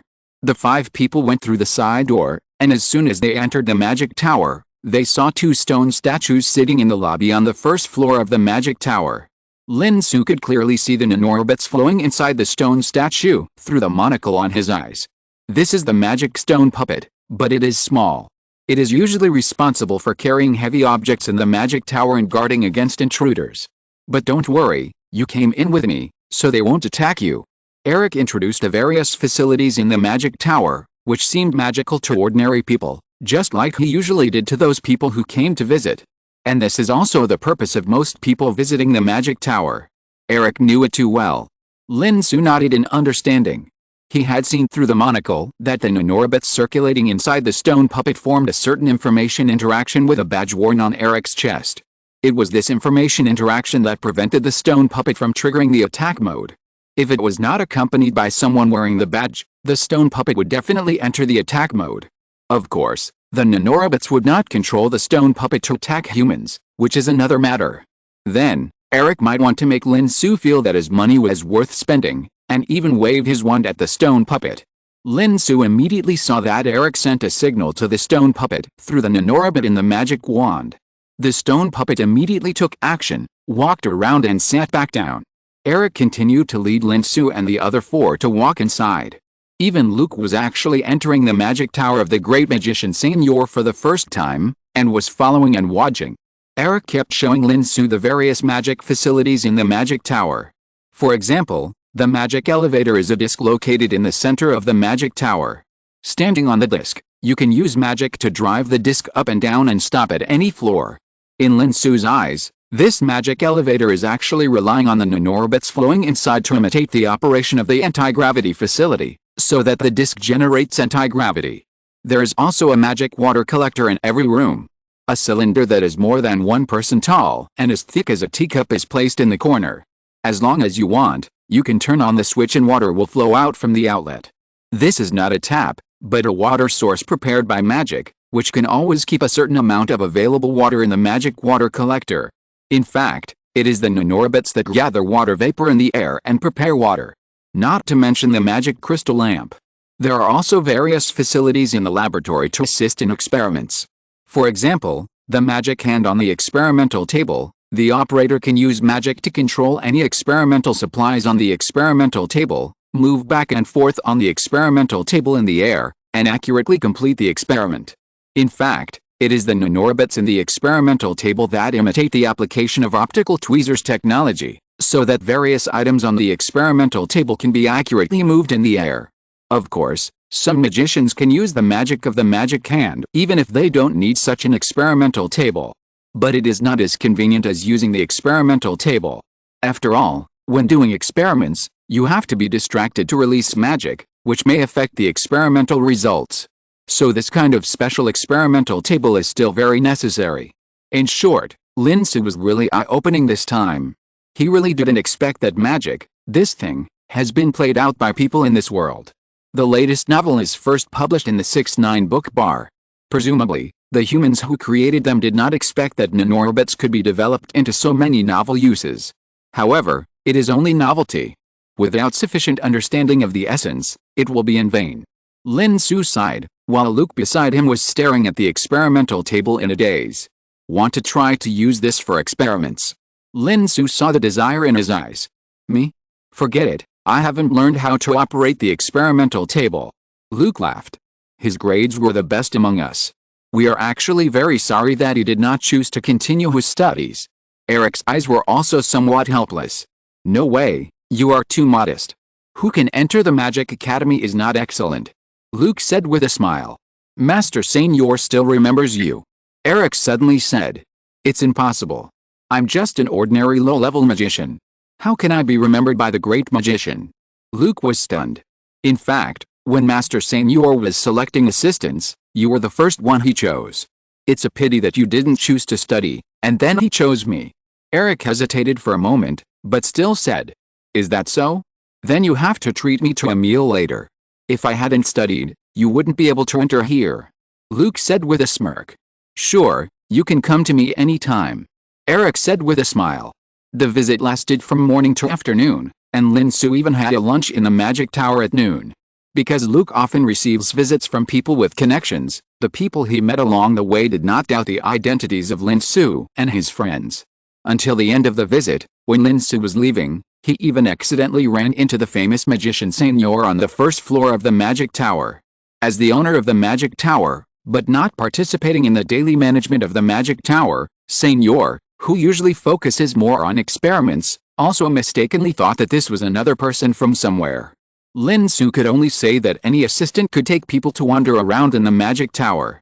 The management level of this feudal era was really watery and full of loopholes. Chapter 38 Nanorobots are prohibited from harming humans. In fact, Senior didn't like the so-called relevant people to visit. After all, this is a place for experiments. It's a big deal that people come to visit every day. But he also knew that even if he was a great magician, he had to build good relationships with some people. Otherwise, how can you say that the world is not about fighting and killing, but about human relationships? So even if Senior was a little unhappy when he ran into Eric taking people to visit the Magic Tower, he didn't show it, and even nodded to Lin Xu as a greeting. Lin Xu also nodded in response. On the contrary, Eric seemed a little nervous. He didn't expect that it would be such a coincidence today to meet Senior. After all, if this is exposed, it will be a big trouble. Senior didn't care about Eric's nervousness. After all these assistants are nervous in front of him, and he is used to it. The two gangs passed by, but Senior's eyes were stunned when he swept over Luke. You are Luke, right? A graduate from last year. Master Senior, I'm honored that you still remember me. Luke's face flushed with excitement, completely unlike the greedy and slightly cunning Luke that Lin Xu was familiar with. What are you doing now? Senior nodded reservedly. I'm an adventurer. Luke's face flushed even more. What a pity. Senior sighed and shook his head. Without saying anything else, he turned around and left. Only Luke was left standing there, still lowering his head in disappointment. It was Eric who reached out and hugged his shoulders, using force to wake him up. I'm fine. After I pay off the debt, I can still learn magic by myself. I don't have to enter the Magic Tower. Luke smiled and said. But only by entering the Magic Tower can you get in touch with the most cutting-edge magic research. Eric wanted to say this, but in the end he just forced a smile. He sent a few people out of the Magic Tower. Lin Xu gave the two the fee agreed at the beginning and said goodbye to them. It was just a chance meeting and a transaction. Lin Xu was not interested in being a life mentor and guiding lost young people. Instead, it was the senior he had just met that made Lin Xu feel interesting. Just now, when Lin Xu observed Senior through a monocle, he unexpectedly found that there was a set of armor similar to that of Miss Elf in Senior's body. A set of armor that can be deployed and worn at any time. The only difference is that the workmanship does not look as exquisite as Miss Elf's, and the defensive repulsion field formed is not as strong as Miss Elf's, and there is no weapon attached, whether it is a bow or a magic wand. It looks like a castrated product, but it still aroused Lin Xu's interest. With a deepening of his understanding of this world, Lin Xu understood more and more how nanorbits operate in this world. The nanorbits in this world are basically mined as nanorbit aggregates, that is, magic crystal mines, and then through meditation and other methods, the creatures in this world are used as human creations to control the low-level authority of nanorbits. Slowly guide the nanorbits in the magic crystal into the body and control them. This is magic. In this case, it is obvious that such physical armor will not be produced. Because the production of physical armor requires very complex program editing of nanorbits to allow nanorbits to combine into such a set of physical armor. This has exceeded the limit of what low-level permissions can do. So since this armor is not obtained by their own magic power, that is, programming of nanorbits, how did it come from? In order to figure out this problem, Lin Xu, who was originally ready to leave here, stayed in the City of Glory for a few more days, and found some down-and-out magicians like Luke, in the name of paid consultation, and finally found out a piece of information that should be well known to magicians. That is, every high-level magician will be granted a set of armor composed purely of magic power by His Majesty, the King of the Kingdom of Durin, after he advances to the Grand Magician. It is said that because of the magic armor, the Grand Magicians of the entire Kingdom of Durin took advantage of the battle with the orc shamans of the same level, and could even attack without defense. As for where these magic armors came from, some people said that the royal family mastered the secret inheritance of the technology of making armor. Some people also said that it was found from ancient ruins. But after combining various intelligence, Kaiman came to the most likely conclusion. The royal family has a set of 3D printers used by humans in the past. These armors should be 3D printed with magic crystals as raw materials.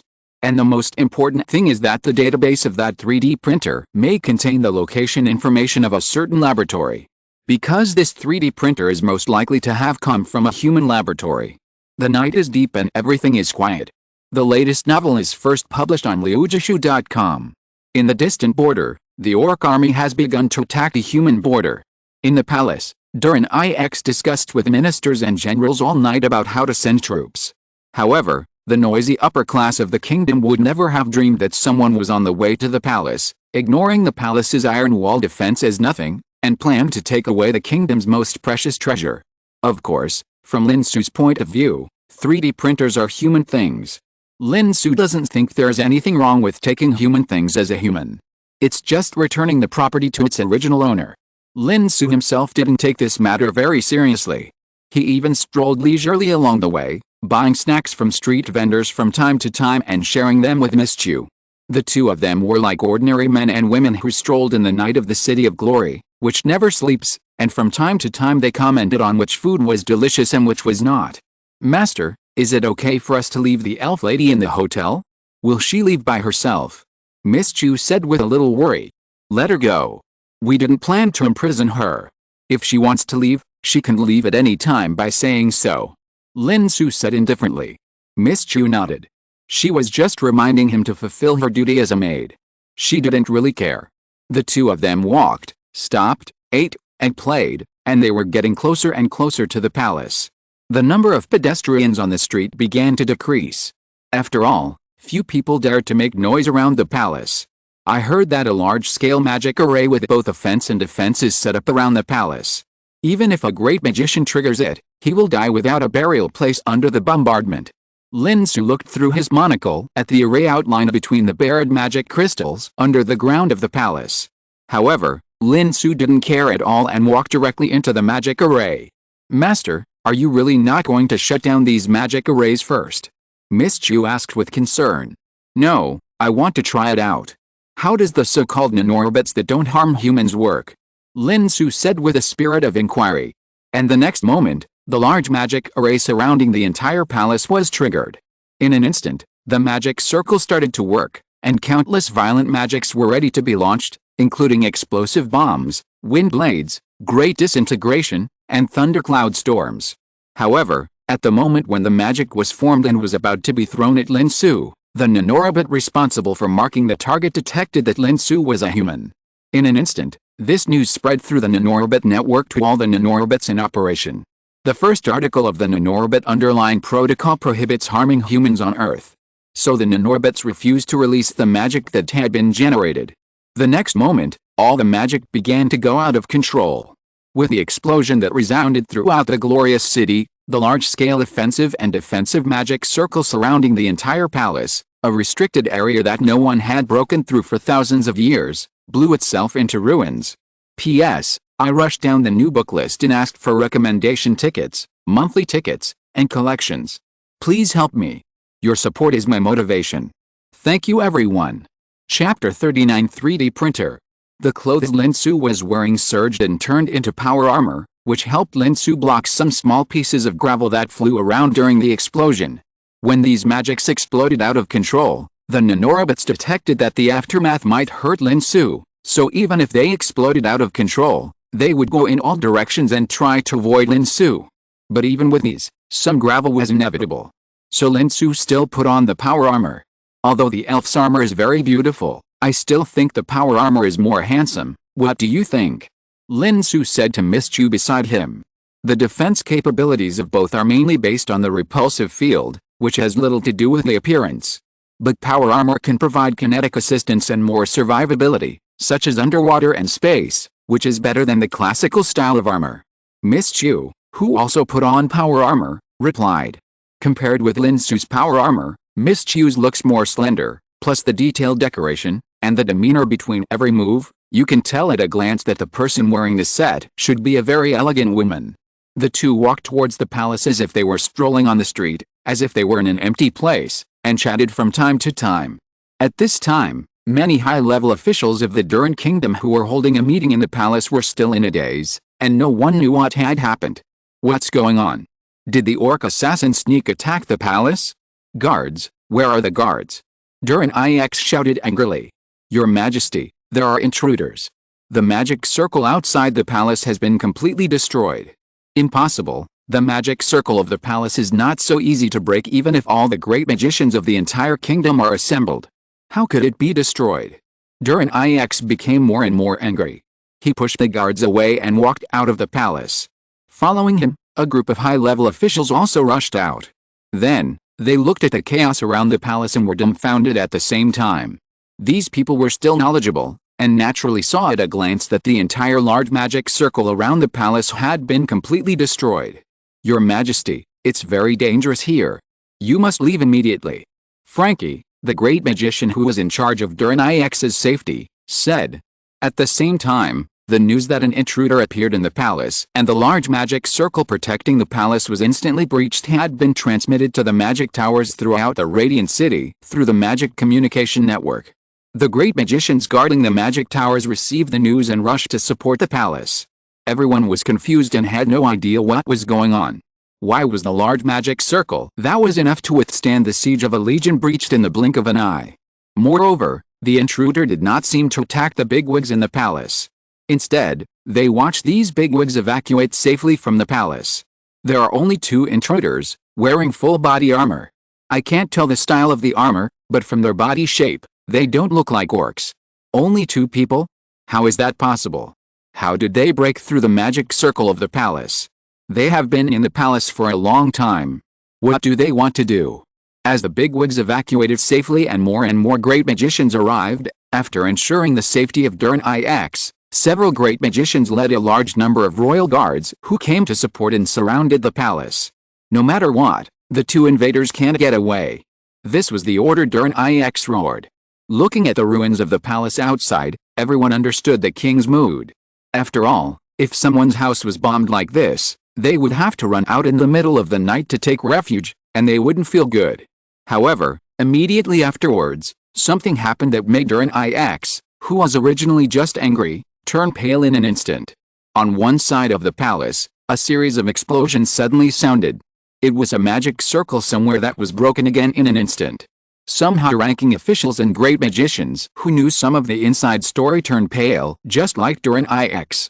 Because that was where the magic machine for making magic armor was stored. Quick, stop them. Don't let them destroy the magic machine. During IX's tone changed. Suddenly, everyone understood what happened. It turned out that the invaders' target was not Durin IX from the beginning, but the more important magic machine. Although they couldn't take the magic machine away, they could always destroy it. And without the magic machine, the Durin Kingdom, which would no longer produce new magic armor, would definitely be seriously injured.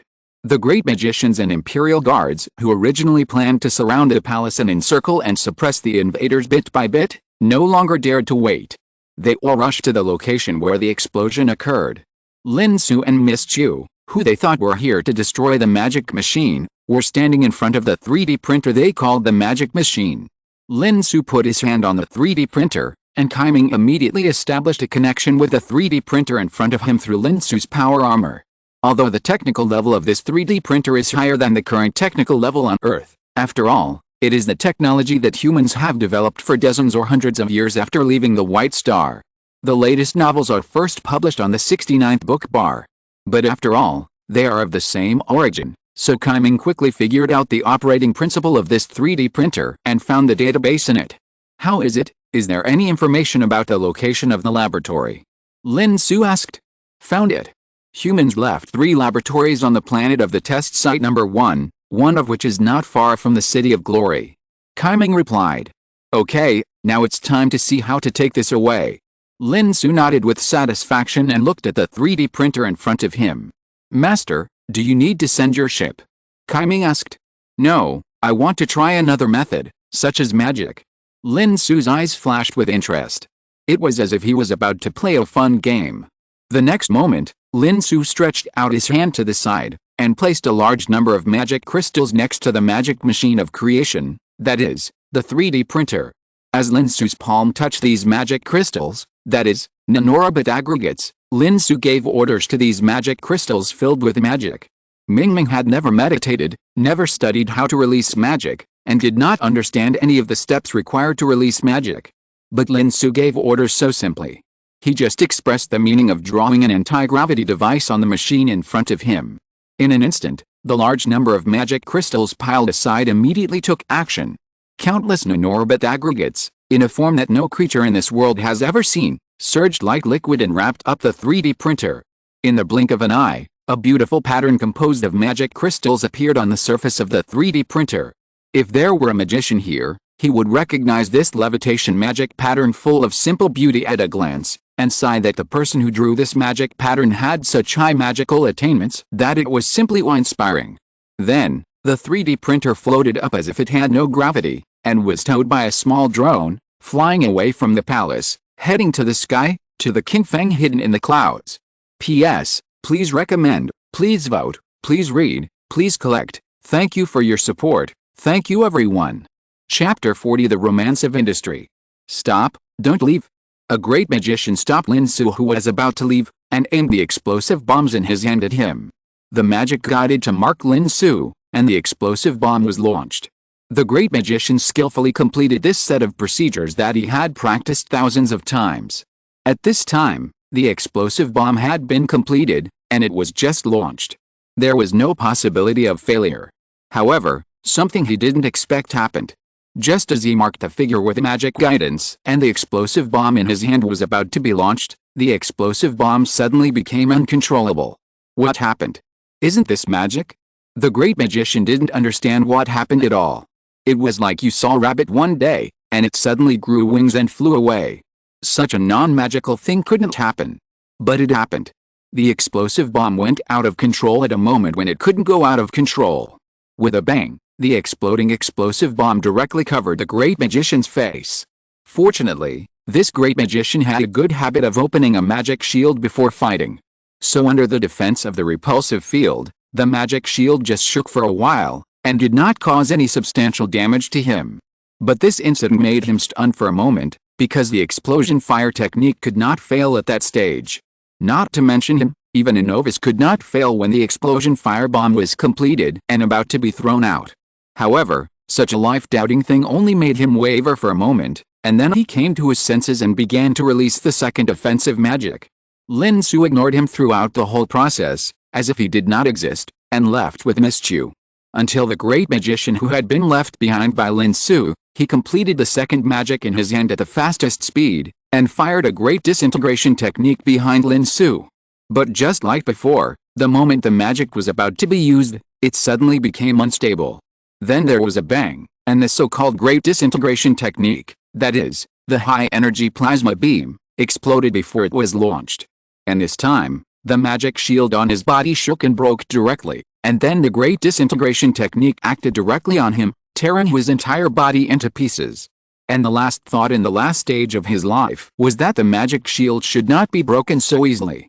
But what he didn't know was that the nanorobots controlled in his body, that is, his magic power, gradually began to get rid of his control when he aimed at Lin Xu. As a result, the defense of his magic shield was much lower than usual.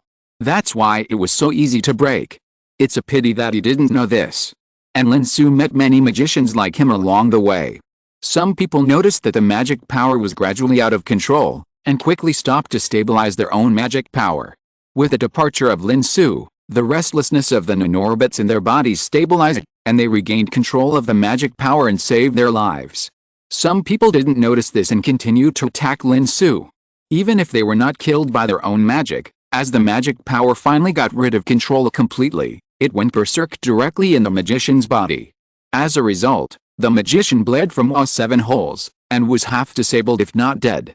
Even if he could slowly restore control of the magic power in his body later, the whole person would be half useless. And Lin Xu and Miss Qiu left the palace in such a swagger. Only then did they remove the power armor on their bodies and return to the hotel. However, they did not plan to stay in the hotel any longer. Instead, they called Miss Elf and took advantage of the night to take the anti-gravity suspension vehicle sent by the King Fang to pick them up and left the City of Glory. Lin Xu couldn't wait to see the laboratory left by humans. About 100 kilometers south of the City of Glory is a continuous mountain range of clouds and mist. It is shrouded in clouds and mist all year round, cold and humid, and there is no sunlight, so few people live here. On the contrary, because there are many ancient ruins everywhere, it has become a paradise for adventurers. It is said that 3,000 or 4,000 years ago, the climate here was not like this. At that time, because the mountains blocked the cold wave, it was like spring all year round. Countless people lived and multiplied here and built more than one ancient city. Later, with a change of climate, it was gradually abandoned, and the ancient city became a ruin. The magic tower and various laboratories built by magicians became ruins, and it is said that there are ghosts wandering in them. So now, only adventurers will occasionally appear in this place, looking forward to discovering something from a certain ruin. For example, Luke, who got a commission from Lin Xu a few days ago, paid off the debt and sent it back home, then turned around and joined an adventurer team and came here. Of course, Luke didn't come here for adventure, but the noble young master who organized this adventurer team gave him too much commission, so he came here. Luke couldn't say whether he liked or hated the noble young master who wanted to play the adventurer game, but since he received the money, he would do his job seriously. So at night, Luke and another hired adventurer kept watch separately. The noble young master rested with his 2 servants. The latest novels are first published on the 69th book bar. I have to say, it's really good to have money. Their 5-person adventurer team flew all the way here on a magic airship. Otherwise, it would be impossible to travel hundreds of kilometers in just a few days. This airship, which is equipped with a floating magic array using magic crystals, is not very fast, but it is stable and can carry a lot of supplies. Looking at the large and small packages of things that the noble young master packed in the airship, Luke wanted to sigh. This is not an adventure, it is more like a tour. There was a bonfire on the ground, and the airship the size of a carriage was parked next to it. Luke leaned on the airship and stared at the stars in a daze.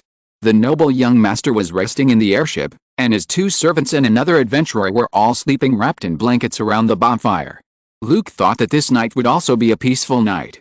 After all, the noble young master would not really choose a particularly dangerous place when he went out for adventure or travel, so Luke was still very relaxed. It was not until the second half of the night that Luke was about to wake up another adventurer, and the two of them changed shifts.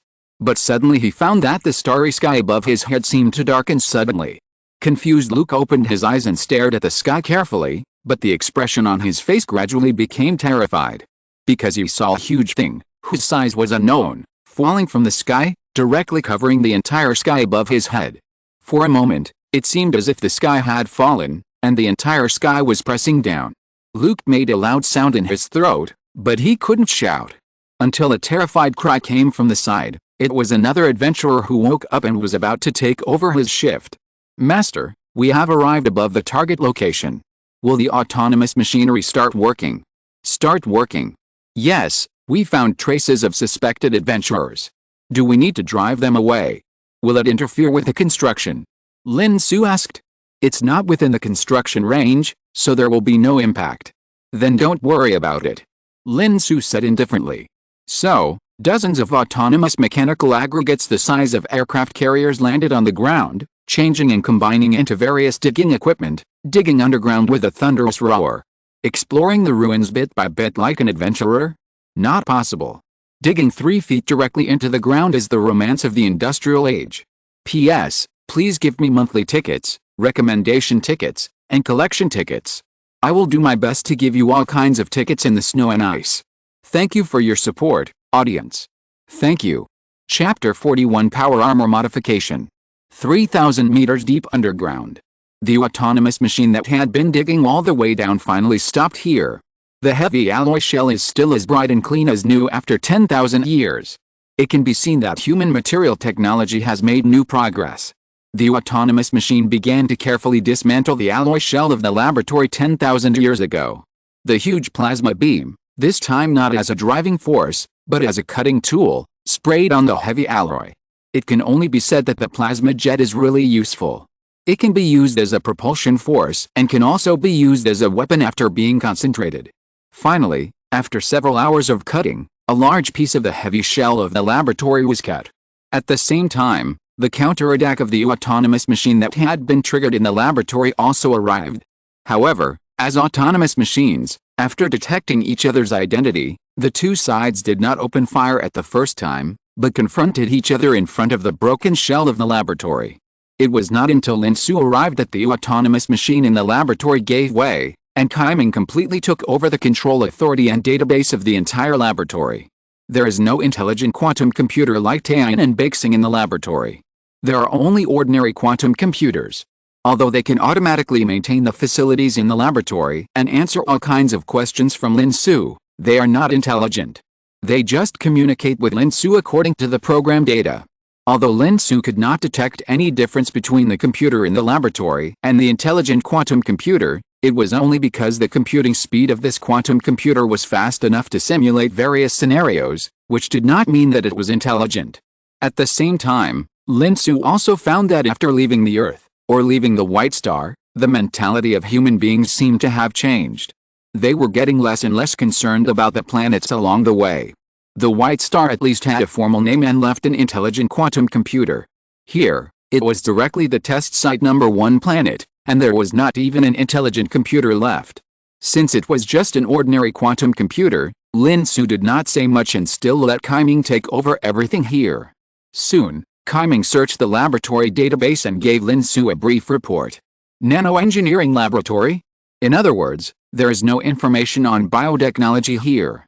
Lin Xu was a little regretful. After all, although the new nanorobots were good, they were not as important as increasing lifespan. Since it is a nanoengineering laboratory, do you have the technical information of this new nanorobot? Lin Xu was holding a magic crystal in his hand. The magic crystal, that is, the nanorobot aggregate, was constantly changing its shape according to Lin Xu's instructions. We have found the technical information on how to upgrade the old nanorobot manufacturing factory. As long as the existing nanorobot factory on the Earth is upgraded and transformed, new nanorobots can be produced, and old nanorobots can also be transformed. Taiyin replied. Only the information on how to upgrade. Lin Xu was puzzled. Yes, there is no complete set of production information for nanorobots. If an alien civilization obtains this upgrade information, It is impossible to develop nano-robots from scratch without the premise of humans' advanced nano-robot technology. Kaiming explained. Lin Xu was silent for a while, and hesitantly said, "Why do I feel that they seem to have known that someone would need this upgrade information, and specially left a copy for us?" Then he laughed at himself again. "Maybe they are just cautious enough. I think too much? How could they know what will happen 10,000 years later, 10,000 years ago?" "Master, do you need to modify the power armor you are wearing first?" Kaiming asked.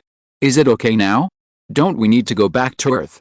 Lin Xu was stunned for a moment, and felt his heart beating a little faster. After all, Lin Xu was looking forward to the power armor that could be directly stored in the body.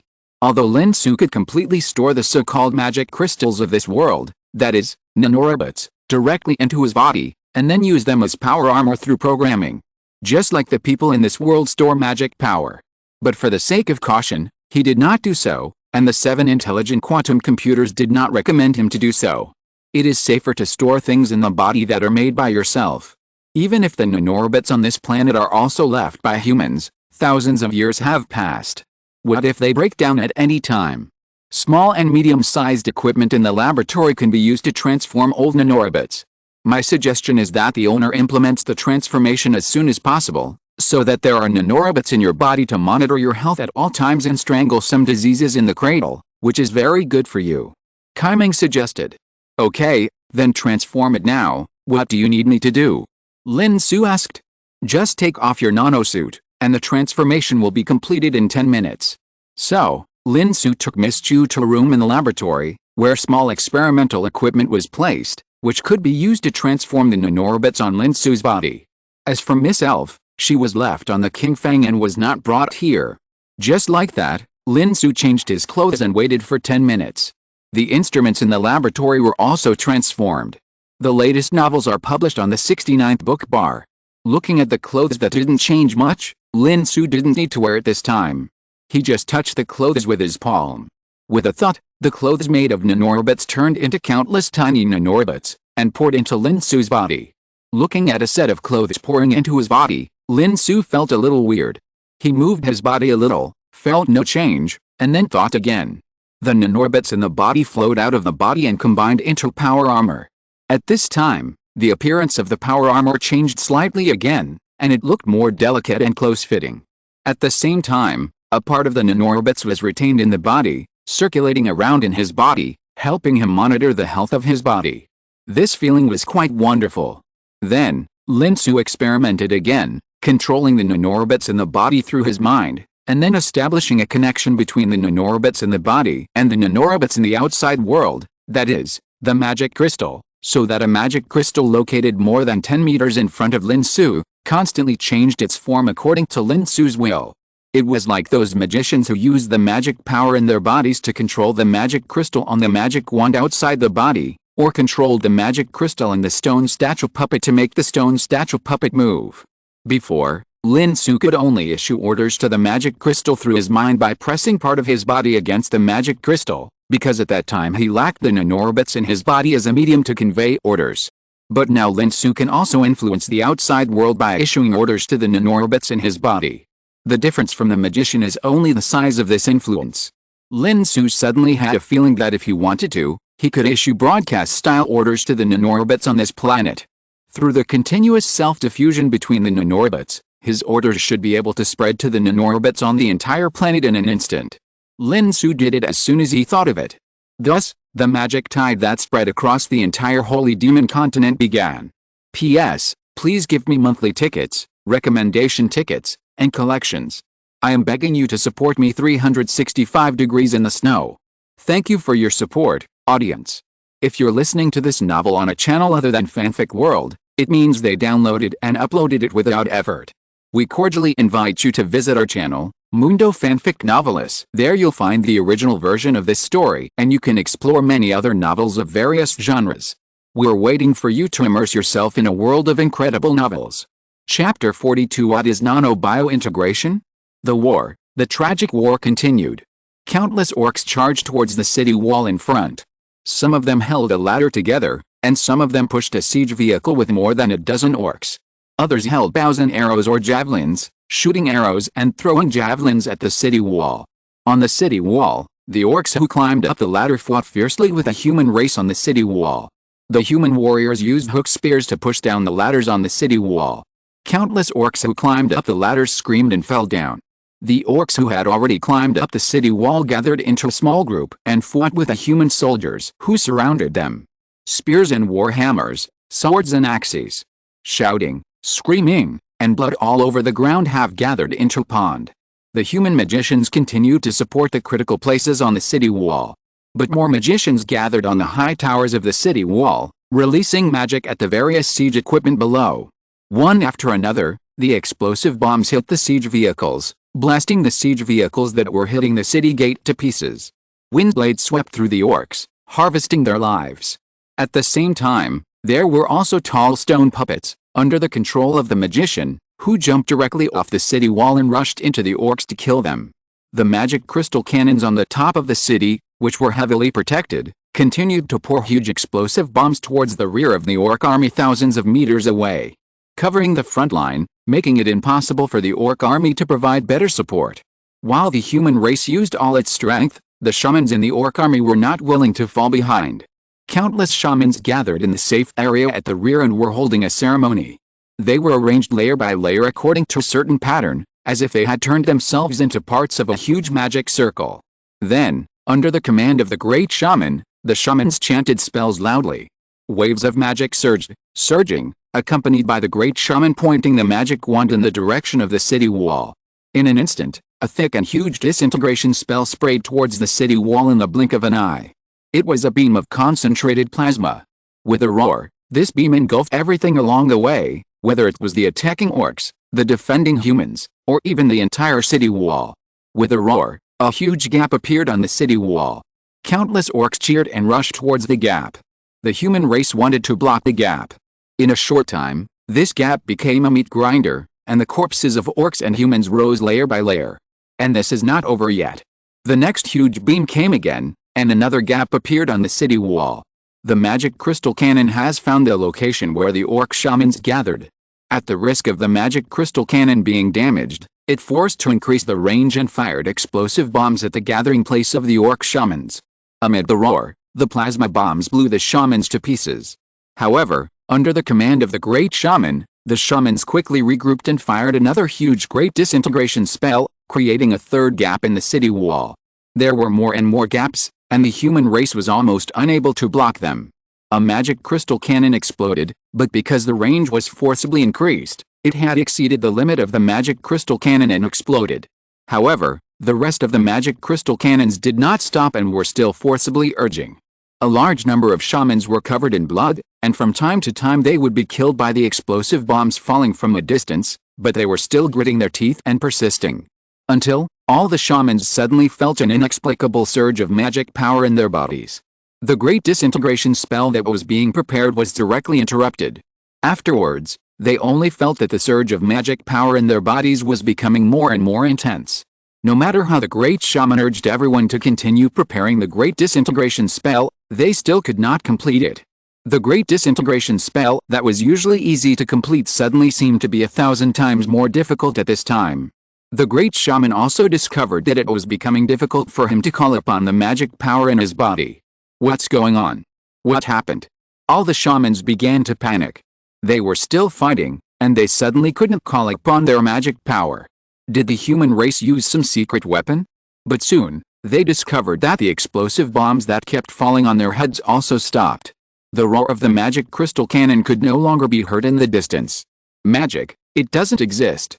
The great magician who was just directing the magic crystal cannon on the city wall said in a trembling voice, feeling that the magic power in his body seemed to have disappeared. The latest novels are first published on the 69th book bar. 3,000 meters underground, in the nanoengineering laboratory. Lin Xu suddenly felt that his consciousness seemed to be spreading in all directions. It was a feeling he had never experienced before. The modified nanorobots in the body directly connected with Lin Xu's visual nerves, auditory nerves, sensory nerves, brain neurons, etc., and transmitted the feelings of the outside world directly to Lin Xu's mind after a certain filtering and analysis. Is this the combination of nanotechnology and biotechnology? Lin Xu understood instantly. He saw it. No, To be precise, he directly felt the world. Through the countless nanorobots throughout the world, Lin Xu only felt that these nanorobots seemed to have become an extension of his consciousness. This feeling was so wonderful that Lin Xu couldn't bear to stop for a while. It was like those novels where the monks' souls left their bodies and differentiated into billions of clones. Fortunately, Lin Xu had undergone genetic modification a long time ago, and his brain was much stronger than before, otherwise he might not be able to bear it. At the same time, he also felt that these nanorobots were completely under his control, and he could control them to do anything at will. After thinking about it, Lin Xu did not choose to control the nanorobots that were incorporated into the bodies of countless magicians. Although these magicians are temporarily unable to use magic because all these nanorobots have been requisitioned by themselves, they will be able to recover after canceling the connection. If I control this part of the nanorobots to do something, it would be bad if it puts so many magicians in danger. After all, they are also lives. So Lin Xu chose to use the nanorobots that are not in the magicians' bodies to do an experiment. The main thing is the large number of nanorobot aggregates in the magic crystal mines everywhere. Especially the magic crystal mines hidden in the deep mountains and forests that have not been discovered by various races. As for the discovered mineral deposits, they are all mined by various races, and Lin Xu also does not want to hurt those miners. Do it as soon as you think of it. Lin Xu ordered several magic crystal mines that have not yet been discovered to start experiments according to his instructions. In an instant, several magic crystal mines hidden in the deep mountains, that is, the nanorobots and the nanorobot aggregates, acted according to the instructions. Then, like an earthquake, the earth began to roar. P.S. Please vote for the monthly ticket, please recommend the ticket, please collect. Thank you for the support of the audience, your support is the motivation for me to write, thank you. Chapter 43 Characteristics of Nanorobots. The nanorobots piled up like a mountain were awakened for the first time after sleeping for thousands of years. They began to flow like liquid, causing the soil, sand, and trees that had accumulated on their bodies to roll down the mountain. These nanorobots began to gather into various shapes, and some slowly turned into huge robots as tall as a mountain. Others, Lin Xu had an idea and directly aggregated into several autonomous mechanical aggregates the size of aircraft carriers. Looking at these nanorobots, they successfully changed into the objects they wanted to change according to their instructions. Lin Xu nodded with satisfaction. Unfortunately, taking the autonomous mechanical aggregates formed by the nanorobots as an example, such autonomous mechanical aggregates, according to Kaiming's evaluation, are completely useless and cannot be used in large-scale engineering construction. And this has to start with the characteristics of nanorobots. Although nanorobots are magical and can be aggregated into various objects, they also have a shortcoming, that is, they are not strong enough. The metal formed by nanorobots arranged together is much stronger than ordinary metals in nature, and is much tougher than many alloys in the 21st or even 22nd century, but it is still not strong enough compared to the latest nano-alloy materials. Because nano-alloy materials are to arrange nano-level metal elements as closely as possible to form a stable and perfect structure. Only in this way can they be light in weight and high in strength. However, it is absolutely impossible for nanorobots to form such a stable structure with each other, because they are too active. So nanorobots may be very powerful at the microscopic level, but they are not stable enough at the macroscopic level. There is no way to combine with each other to form large-scale equipment that is strong and durable enough, such as planetary engines, pillars, or autonomous mechanical aggregates. Because they are too loose. It is precisely because of this characteristic of nanorobots that nanorobot aggregates that naturally gather together can be combined into relatively loose magic crystals, and can even be easily mined. This is of course because, without commands, nanorobots will not actively aggregate into relatively hard materials, and it is also because of the characteristics of the nanorobots themselves that each nanorobot needs space for activities. Therefore, when not under command, the naturally gathered nanorobots will maintain a relative distance and become a relatively loosely combined nanorobot aggregate. It is also because of this characteristic that nanorobots are very suitable for combining some small devices, such as small anti-gravity devices, or power armor worn on the body. The strength of nanorobots is sufficient for these small devices. But for large equipment, it is too difficult. Lin Xu used his consciousness to control the giant robot composed of nanorobots and the autonomous mechanical aggregate to move between the mountains. Every step taken by the giant robot would make a loud roar. But after all, It was just a showpiece. After playing for a while, Lin Xu lost interest. He disbanded the nanorobots that were combined together and made them return to the appearance of the magic crystal mine. At the same time, Lin Xu also disconnected from the nanorobots. In an instant, the consciousness extended infinitely outward, transformed into billions of states, and returned to normal. For a while, Lin Xu was even a little uncomfortable. After thinking about it, Lin Xu connected his consciousness with the nanorobots again, but this time it was only connected through the nanorobots in his body and the power armor worn on his body. Lin Xu immediately felt that the power armor he was wearing seemed to have become a part of his body. It became an extension of his body. He could easily control the power armor to make various changes, which was completely different from before when he could only issue commands through brain waves. This change was like controlling a prosthesis before, but now controlling his real hand. The evolution of that experience was simply incomparable. Let's start immediately. The transformation of the nanorobot manufacturing factory on Earth is being built at the same time. We need more of this new generation of nanorobots. Lin Xu said to Kaiming. Yes, Master.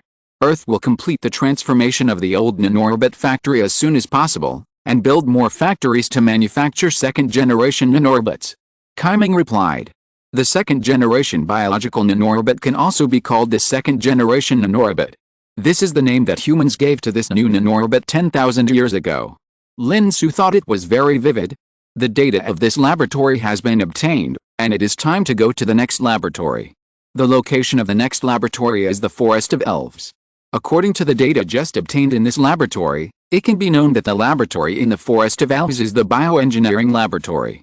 If nothing unexpected happens, there should be life engineering technology to extend life.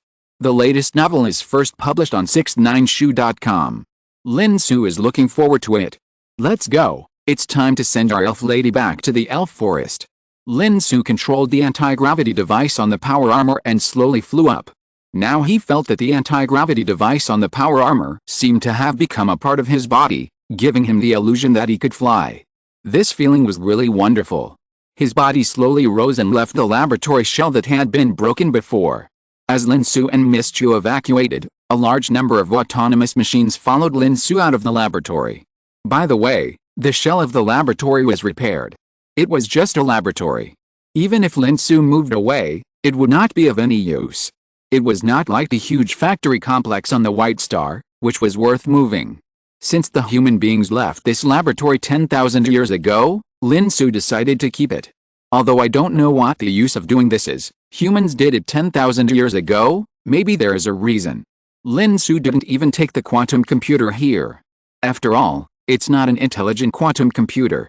There are a lot of ordinary quantum computers on the Earth. It's meaningless to take it away. It's better to stay and continue to maintain the minimum power consumption of the laboratory. So the autonomous machine followed Lin Xu, repaired the outer shell of the laboratory, and refilled the huge deep pit that was dug. While the autonomous machine was busy working, Lin Xu had returned to the ground. When he was about to return to the Kingfeng, he suddenly noticed that someone was hiding behind a big rock not far away and observing his sight. This made Lin Xu suddenly feel interesting. The previous Lin Xu would never notice such a sight. But now Lin Xu has nanorobots as the extension of consciousness. The nanorobots noticed it, and Lin Xu also noticed it. This novel and interesting experience made Lin Xu feel that the combination of nanotechnology and biotechnology is a great technology. Humans can finally transcend their own bodies and innate limitations. P.S. Please vote for the monthly ticket. Please recommend the ticket. Please collect it. Thank you for the support of the audience. Thank you. Chapter 44 Low-Level Authority Supervisory Level. Lin Xu easily recognized one of the people hiding behind the stone and secretly observing him. Isn't this the low-level magician Luke? Why did he come here? Because of the novel experience of connecting his consciousness to the nanorobbot, Lin Xu, who was in a good mood, became curious about Luke's appearance here. So he flew directly to the stone where several people were hiding. The huge steel machinery that covered the sky, and the steel behemoth that kept digging underground on the ground, making a shocking roar. Kaplan felt that his dream of becoming the greatest adventurer in history might come true today. So no matter how the two servants persuaded him, he refused to leave, but came up to observe it himself from a close distance. The two senior adventurers who were hired by themselves did not expect that they would encounter such a thing when they thought they could easily make extra money this time. But in order not to pay a large amount of liquidated damages, the two could only bite the bullet and accompany this dreamy young master on the adventure. Luke almost regretted it. He thought that he could just fool the young nobleman who had never seen the world. How could he encounter such a thing? Seeing that the huge steel beasts that rolled into the ground did not seem to take them seriously, Luke was relieved. Until the two beings wearing strange armors that had just flown into the underground flew out again from the depths of the ground. Luke shrank his head, hoping that the other party would not see them.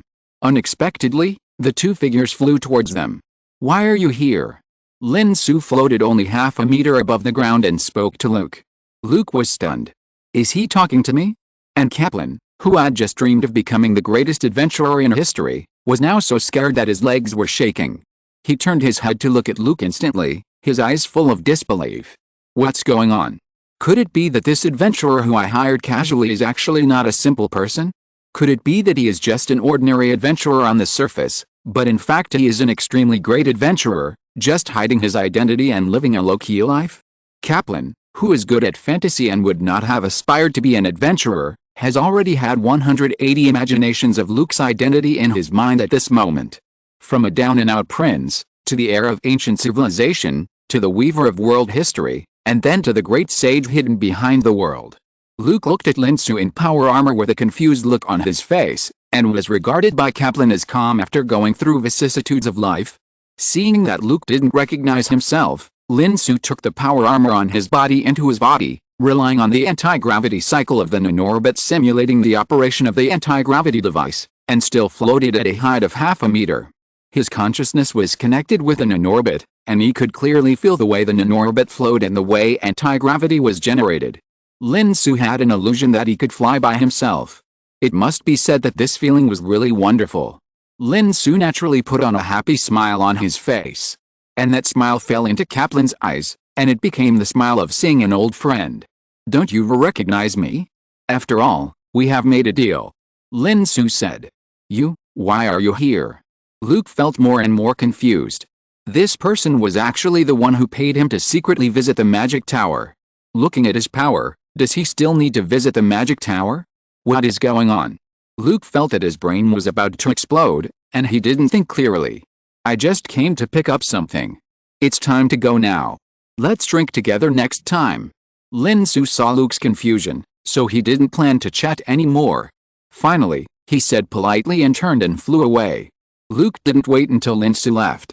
The steel monsters that drilled the ground reburied the ground, changed their forms and flew into the sky, following the steel machine that covered the sky and flew away. Luke finally came to his senses and understood what had just happened. And Kaplan, who was beside Luke, looked at him with a wrong look in his eyes. Master Luke, is that your friend? Kaplan said with a respectful tone. He didn't use such a tone when he talked to Luke before. But looking at the power of that man just now, he had a deal with Luke and they were going to drink together next time. How could Kaplan not respect him? It turned out that the big boss was by my side. Kaplan was very fortunate now. Although he always ordered Luke to do this and that in the past few days, at least he didn't act too rudely. Master Luke, I would like to ask you to teach me how to be a great adventurer. I am willing to pay a salary of 100 silver coins every month. Kaplan said immediately. Luke was shocked again before he could recover 100 silver coins. Then he could pay off all the debts in 2 months, and save money for a few months to continue his magic research. Master Luke, I know that this money must not be a big deal to you, but it is just one of my sincerity. In the future, as long as you have any invitation, I will do my best to help you. Kaplan said sincerely. It was so sincere that Luke was embarrassed to refuse. This is the 100 silver coins he wants to give me every month. It's not what I want. I won't refuse it. Even Kaplan's 2 servants didn't think there was anything wrong with their young master's behavior. After all, they saw with their own eyes what kind of person this Master Luke was. By the way, I don't know if Master Luke has any name. Kaplan's eyes were shining. You can call me Skywalker Luke. Luke thought about it and suddenly remembered that when he was chatting with Lin Xu in the tavern before, Lin Xu said that there was a person named Skywalker Luke, who had the same name as him. The latest novels will be published on the 69th book bar. So he got an idea and used it. After all, He risked it for a salary of 100 silver coins. At this time, Lin Xu, who had already left on the Qingfeng, was still paying attention to Luke's affairs through the tentacles extended by the nanorobots. It's not that he has any special concern for Luke, but the feeling that these nanorobots are everywhere and have become an extension of consciousness is really fascinating. Just like now, the nanorobots and the magic crystals carried by Luke and Kaplan have become the carriers of Lin Xu's consciousness. Even the magic power in Luke's body is Lin Xu's tentacles. So Lin Xu heard the conversation between the two. Especially when he heard Luke call himself Skywalker, Lin Xu laughed directly. Skywalker, it seems quite interesting. Okay, then you can be a Skywalker. Lin Xu decided. So Luke's control over the nanorobots was slightly increased. From the original low-level access level, it was raised to the low-level supervisory level. Although both are low-level permissions, access and supervision are also very different. The access level is a permission that human creations can naturally obtain. But the supervisory level is not. It can be said that Luke is now the only human creation with supervisory level authority on the entire test site number 1. Only Luke. As for what the consequences will be in the future, who knows? Lin Xu just thought it was fun. For him, what difference does it make whether it's a visit or an inspection? It's just a low-level permission anyway. Then, he withdrew his tentacles and stopped paying attention to this matter. As for whether Luke can really become a Skywalker and become a legend, that is his story. P.S. Please vote for the monthly ticket, please recommend the ticket, please collect it, and thank you for your support, thank you. Chapter 45 3000 Years of Waiting. There are two important places in the center of the Elf Forest. One is the largest city in the Elf Forest, the Tree King City. The other is the Elf Tree, which is far more important than the Tree King City. Compared with the densely populated Tree King City, the Elf Tree is a forbidden place for the elves. Except for the elf elders and the Great Ruler, no one can enter and exit the Elf Tree at will. Every elf will be sent to the Elf Tree by their parents only when they are just born. With the help of the elders, the young elves will receive the blessing of the Elf Tree here.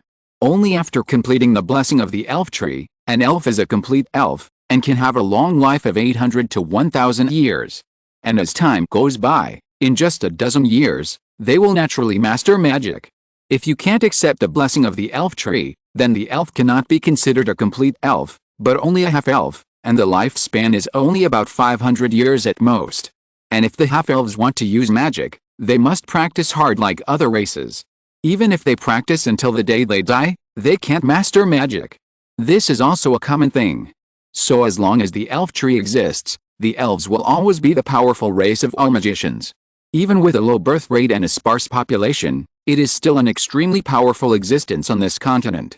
However, once there is a problem with the Elf Tree, the entire elf race will sooner or later degenerate into half-elves, becoming an extremely common race on the Holy Demon continent, and a race with a low birth rate.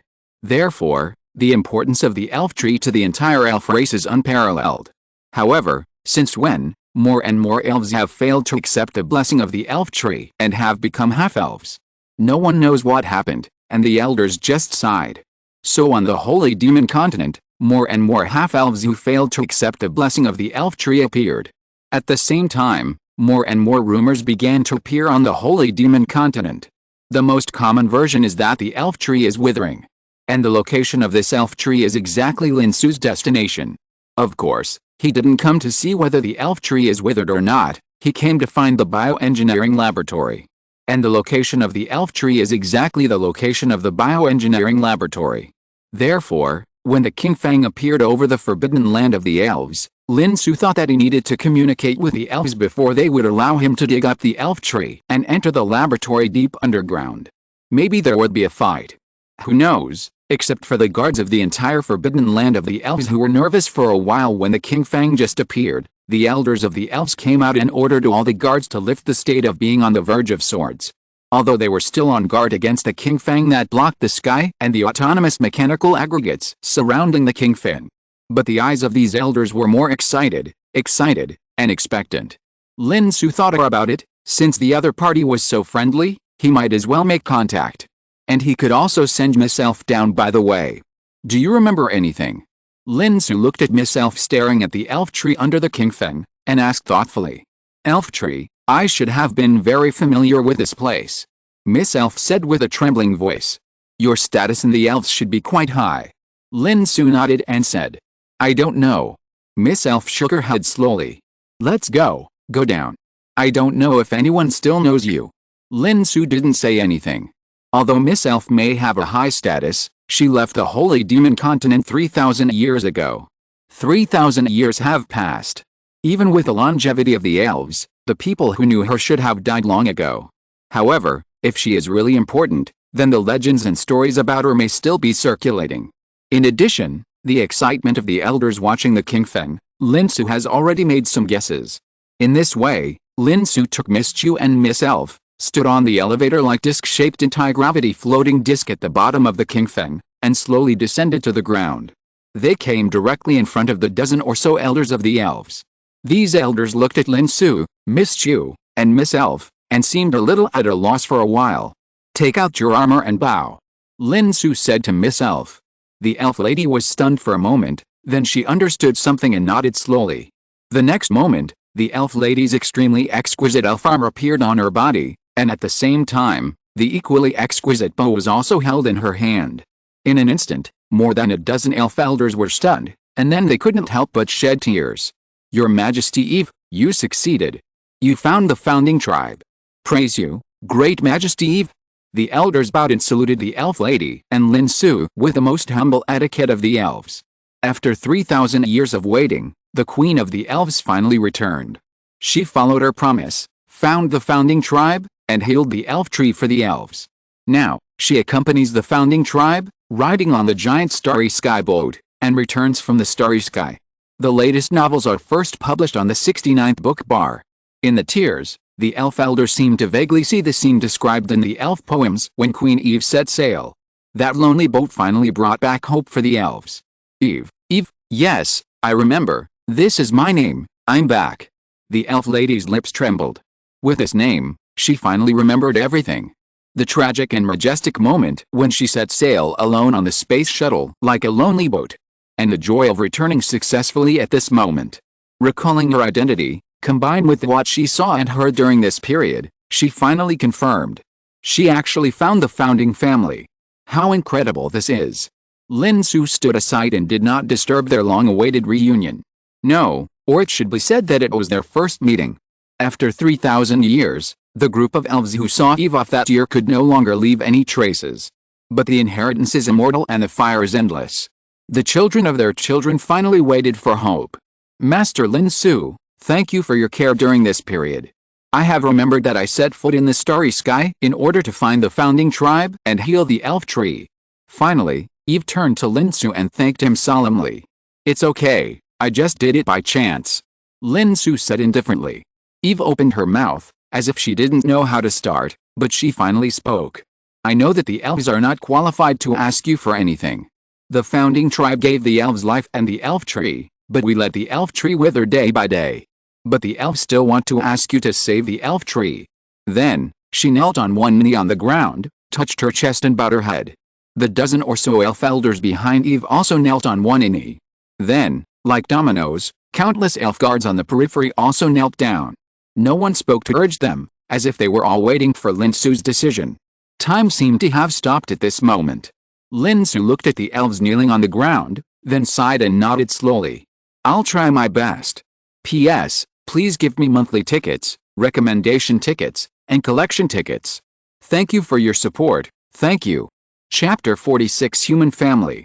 The huge volume of the King Feng was suspended in the air, blocking the sunlight in the sky, making the location of the elf tree on the ground look like nightfall even in the daytime. At the same time, a large number of autonomous mechanical aggregates were combined into a series of digging equipment, digging down along the edge of the huge elf tree. The large number of elves surrounding them watched their own elf trees as if they were being dug up by the roots, but they all had smiles on their faces and watched the huge machinery digging down. Those who didn't know might think that these elves were crazy. In the past, when building some facilities next to the elf tree, the elders would quarrel and make their brains come out of their heads, but now such a big thing, they actually looked indifferent. Lin Xu didn't care about them, but returned to the King Feng to hide away, otherwise if he was on the ground, he would definitely be watched by the elves again. It was not until the autonomous mechanical aggregates finally dug the location of the laboratory and began to dismantle the alloy shell of the laboratory 10,000 years ago that Lin Xu followed the excavated deep pit and entered the underground. It was still a familiar process.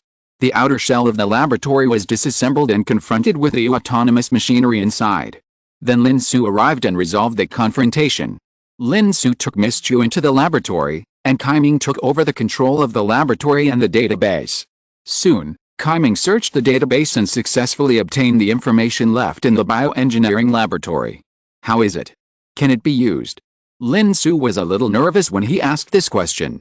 After all, how could he not be excited to be able to increase his lifespan to 3,000 years or even longer? If he could really have a lifespan of 3,000 years, plus the time of dormancy, it would be enough for Lin Xu to extend his life to nearly 100,000 years later. That would be a great improvement, and Lin Xu would be more confident in finding the Earthlings. We have found the technical information on how to upgrade the existing human genetic technology. After the upgrade, the human lifespan can be increased to 5,000 years. Kaiming replied. 5,000 years? Good, good. Lin Xu nodded with satisfaction. It was 2,000 years more than 3,000 years. How could he not be satisfied? Lin Xu, who had calmed down, noticed another problem. The database only contains technical information for upgrading existing genetic technology, right? Yes, it is not a complete set of genetic technology information. If an alien civilization obtains this upgrade information, it will not be able to digest and absorb it without human pre-genetic technology. Kaiming explained. I understand. Lin Xu nodded and said nothing more. Master, I found the control program of the elf tree. Kaiming said again. Oh, what did you find? Lin Xu asked immediately. The elf tree was originally left to the elves before humans set sail 10,000 years ago. It can be seen that in the eyes of humans 10,000 years ago, the elegant creatures such as elves were also very pleasing to humans, so they deliberately left something behind, just like parents who are partial to their favorite children. But who can blame the elves for being really beautiful? It seems that humans still can't get rid of the problem of face control. Lin Xu sighed a little when he thought of this. After searching the operation log of the elf tree through the control program, we found the reason why the elf tree is gradually weakening. The elf tree has not replenished the nanorbits, that is, the so-called magic power, for too long. The elves do not seem to have the concept of replenishing magic power for the elf tree. Then, Kaiming introduced to Lin Xu in detail what was going on. To put it bluntly, the so-called newborn elves accept a blessing of the elf tree, which means that the elf tree infuses nanorobots into the newborn elves. These nanorobots will optimize the bodies of the elves according to the established program set by the elf tree, and at the same time, try to maintain the bodies of the elves in the future so that the elves can live to the theoretical limit of their lifespan, which is 1,000 years. When the nanorobots in the elves' bodies operate according to the established program of the elf tree, the elves will also be born with optimized and sensitive nerves, making it easier for the nervous system to feel the existence of nanorobots in the constant contact with nanorobots. That is, to perceive the existence of magic power. And this is the most difficult step for other races when learning magic, to perceive the existence of magic power. The elves can naturally cross over, and it is no wonder that every elf is a magician. Even though the elves have a small population, they can still firmly occupy the elf forest and have a place on the continent. As for why nanorobots, which are only the size of molecules, can be sensed. Naturally, it is because the second-generation nanorobots are a combination of nanotechnology and biotechnology, and have special characteristics that can connect with organisms. Just like Lin Xu can connect with the second-generation nanorobots through visual nerves, auditory nerves, various sensory nerves, and brain neurons, thus producing the feeling that the nanorobots have become an extension of his consciousness and touch. Although other artificial creatures cannot have the authority of Lin Xu, they can still contact nanorobots through meditation and other methods of concentration. Even if they cannot make nanorobots an extension of their consciousness, they can try to sense the existence of nanorobots. That is, it is still possible to sense magic power. In the process of the elf tree infusing nanorobots for the elves over a long period of time, the stored nanorobots have become increasingly scarce and cannot be replenished, so naturally the blessing is sometimes effective and sometimes not. But the elves do not seem to have the concept that the elf tree also needs to replenish magic power, and have never used magic crystals to replenish the magic power infused into the elves, that is, nanorobots, for the elf tree. Even if they tried to find a way to cure the withering elf tree, they were holding various magic ceremonies and using precious high-level magic props to bless the elf tree. The latest novel is first published on the 69th book bar. In fact, the elf tree just lacks the most basic magic power. But none of the elves could have thought of this. Over the past few thousand years, the probability of the elf tree blessing failing has become increasingly greater, and the elves have had to retreat to the elf forest, no longer as glorious as they once were. But no elf has ever thought of using the most ordinary magic crystal to heal the elf tree that is their lifeblood. After reaching the final conclusion, Lin Xu was a little speechless. If I tell them this conclusion, will those elves go crazy? The elf tree is not sick at all, it just has no mana, Lin Xu said with a smile. However, no one answered him. In the end, Lin Xu did not tell the elves the real situation. Instead, he only told Eve that he had healed the elf tree. It was just that when blessing the elf tree in the future, do not use the magic power of the elf tree, but use the magic power of the magic crystal instead, so as to reduce the pressure on the elf tree and it would not get sick in the future.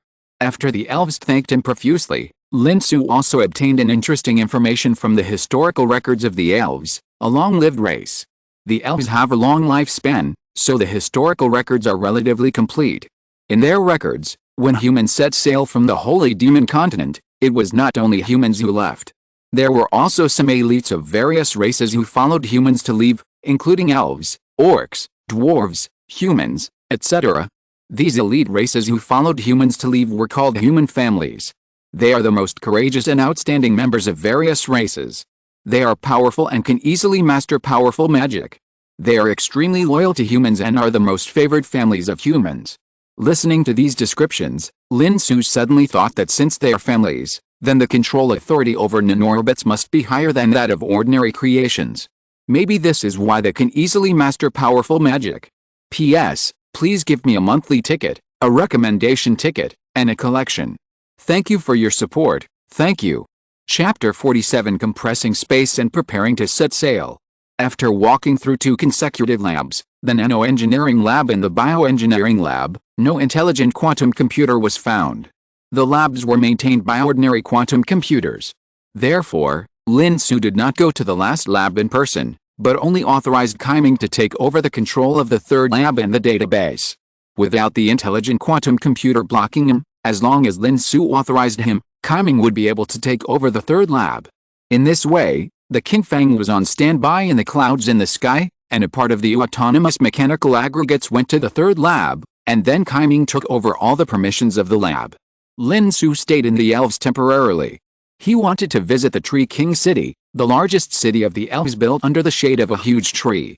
The so-called Tree King is a huge tree with a trunk that is thousands of meters in diameter and thousands of meters high. The Tree King City was built under the shade of this huge tree. Trees of different styles formed the buildings in the Tree King City. Some important facilities were simply built on the branches of the Tree King. According to the information Lin Xu obtained from the bioengineering laboratory, this giant tree was also part of an ecological transformation experiment 10,000 years ago. Humans want to try to use DNA modulation to develop a special tree species for future transformation of barren planets. This one in the elf forest is the earliest finished product. Lin Xu took Miss Qiu to walk in the Tree King City, admiring the special architectural aesthetics developed by the elves. It must be said that it is really beautiful. Because there are also some other races living in the Tree King City, the two are not very conspicuous. Lin Xu has lived in the Tree King City for 2 days. During these 2 days, he lived in the elf palace specially arranged for him by Eve, who had regained her status as queen. That is, he lived on the tall giant tree. The beautiful architectural style made Lin Xu very happy. In the past 2 days, Lin Xu also watched a lot of historical records of the elves, especially the information about human relatives. He also specially asked Kaiming to copy all the historical records in the database. 2 days passed in a flash, and the database of the 3rd laboratory was also obtained. Lin Xu felt that it was almost done. Master, the Earth has upgraded the genetic modification equipment based on the genetic technology upgrade data obtained. Should we return to Earth for further genetic modification? Kaiming's report came. It seems that we have stayed on this planet for a long time. It's time to go back. Lin Xu sighed, and finally looked at the vibrant Tree King city, and ordered, "Let's go back to Earth. It's almost time to set sail." The King Fang slowly descended. The King Fang, which was as long as the diameter of the Tree King, stopped on the side of the Tree King, covering half of the sky of the Tree King city.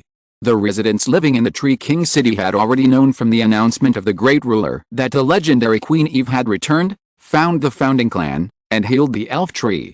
And this huge starry sky ship was the vehicle of the founding clan. So everyone gathered in the streets and alleys, looking at the behemoth in the sky that was not much smaller than the Tree King, with curiosity, awe, and reverence in their eyes. Some elves bowed and saluted the King Fang. As if it was contagious, more and more elves saluted the breeze. Everyone was grateful from the bottom of their hearts that the founding clan had saved the elf tree. On a branch of the Tree King that was flattened like a square, Lin Xu was saying his final goodbye to Eve. "Speaking of which, I'm quite curious. Why did you choose to fly in that direction when you were sitting in a space shuttle 3,000 years ago?" Lin Xu asked. "We observed continuous flashes from that direction." Eve's reason was extremely simple. But after following Lin Xu for this period of time, she already knew that the continuous flashes 3,000 years ago were actually the light emitted by the Norn civilization, chasing the rebels and fighting. Just like grabbing the last straw, the elves blindly went in that direction to pursue the traces of the founding clan. Although the final result looks good, it has to be said that luck is really a big factor. Finally, on behalf of the elves, I would like to express my sincere gratitude to you, Your Highness Lin Xu. Your legend will surely be passed down forever in the elves. Eve bowed and saluted, and the elves following behind her also saluted. "You know, I don't care about these things." Lin Xu waved his hand. "I know you don't care, but that doesn't mean we can pretend that nothing happened." Eve responded with a smile. "Do whatever you want. Goodbye. The latest novels are published on Liuji 9 Shuba. Goodbye." Lin Xu turned and walked towards the King Feng, never looking back. Miss Qiu nodded to Eve first, moved her lips slightly, and said goodbye silently, then turned and followed Lin Xu. Then, the King Fang took off and went to the sky. Eve watched the King Fang getting smaller and smaller in the sky, and she didn't say anything for a long time. I believe that the experience on Earth will definitely become her most profound memory, which will last forever. On the King Feng, Lin Xu looked at the Tree King city below, which was getting smaller and smaller, and asked questions about the third laboratory, the Space Engineering Laboratory. "Kaiming, you said before that the Space Engineering Laboratory was studying the possibility of miniaturizing the curvature engine. Although it was not successful, there were some unexpected results in space." "Yes, Master. The curvature engine is to bend space and use the movement of space to drag the target forward to achieve superluminal speed. It requires a huge amount of energy during operation, and it is very difficult to miniaturize. Therefore, humans have not succeeded in miniaturizing the curvature engine for the time being, but in the process of research, they accidentally discovered a way to compress space and create compressed space." Kaiming introduced. Compressed space. Lin Xu didn't understand how this was related to the curvature engine. If the space always maintains a curved state after bending the space, and this curved state is constantly superimposed, the space can be compressed. And because we don't pursue the curved space to drag a large mass object to fly at superluminal speed, this curvature can be maintained for a long time, and it can even be relatively simple to miniaturize.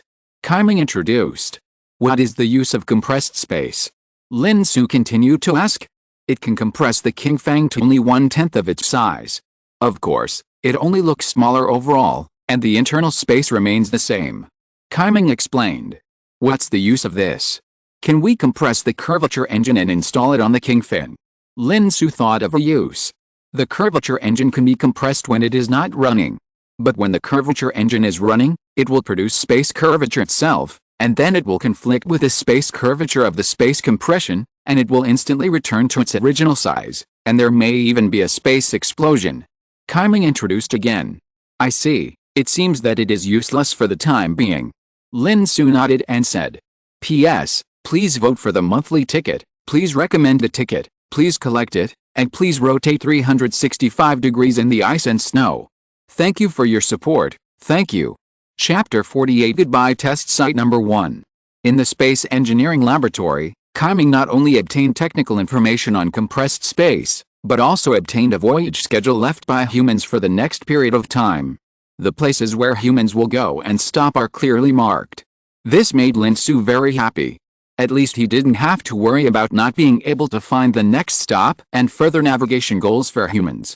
The King Fang slowly entered the Earth's orbit. Looking at the snow-covered Earth below, Lin Xu felt a sense of intimacy. This is his home. With a home, he is not alone. In this vast universe, Lin Xu, who is on the road alone, needs a home that can comfort his soul more than the humans who set sail together 10,000 years ago. At this moment, Lin Xu suddenly felt that it was a wise decision to decide to take the Earth with him 1,000 years ago. It's been 1,100 years. Lin Xu was in a trance for a moment, and suddenly realized that he had been away from the solar system for more than 1,000 years. Although he was in hibernation for most of the past 1,000 years, he still felt that the world had changed a lot. It's really sad. The Earth Dome project is still ongoing, and a huge number of pillars are still climbing up to the sky until all the pillars cover the entire sky. Of course, that will take at least 800 or 900 years, and it is still early now. The King Fang slowly landed on the northern land. Lin Xu returned to the ecological dome of Yanjing City. He returned to his own small courtyard and began genetic modification here. The speed of the modification is very fast, and it is already a very mature technology. This time, Lin Xu did not feel any particularly obvious changes in the modification. If there is any, it is just that his body feels a little lighter. What has increased more is lifespan. The long lifespan of 5,000 years makes Lin Xu more confident in finding humans. After the modification was completed, Lin Xu lay on the recliner under the shade of the tree in the courtyard as usual, brushing the anime on the tablet to continue to make up for it, while listening to Yinghuo's report. Master, the remodeled second-generation nanorocket factory has started production, and more second-generation nanorocket factories are also under construction. Compared with the old nanorobots, the second-generation nanorobots have a wider range of uses. It is recommended to reserve more, Yinghuo reported. Under the premise that it does not affect the Earth Dome project, go all out to produce it. This thing is really useful. Lin Xu is still obsessed with the feeling of being transformed into billions. Master, do the nanorobots on the planet number 1 of the test site need to be recycled? Forget it, it's too troublesome. Just leave it to the people on this planet. Lin Xu hesitated for a while, but still shook his head. Compared with the recycling nanorobots from 10,000 years ago, Lin Xu still prefers to make new ones.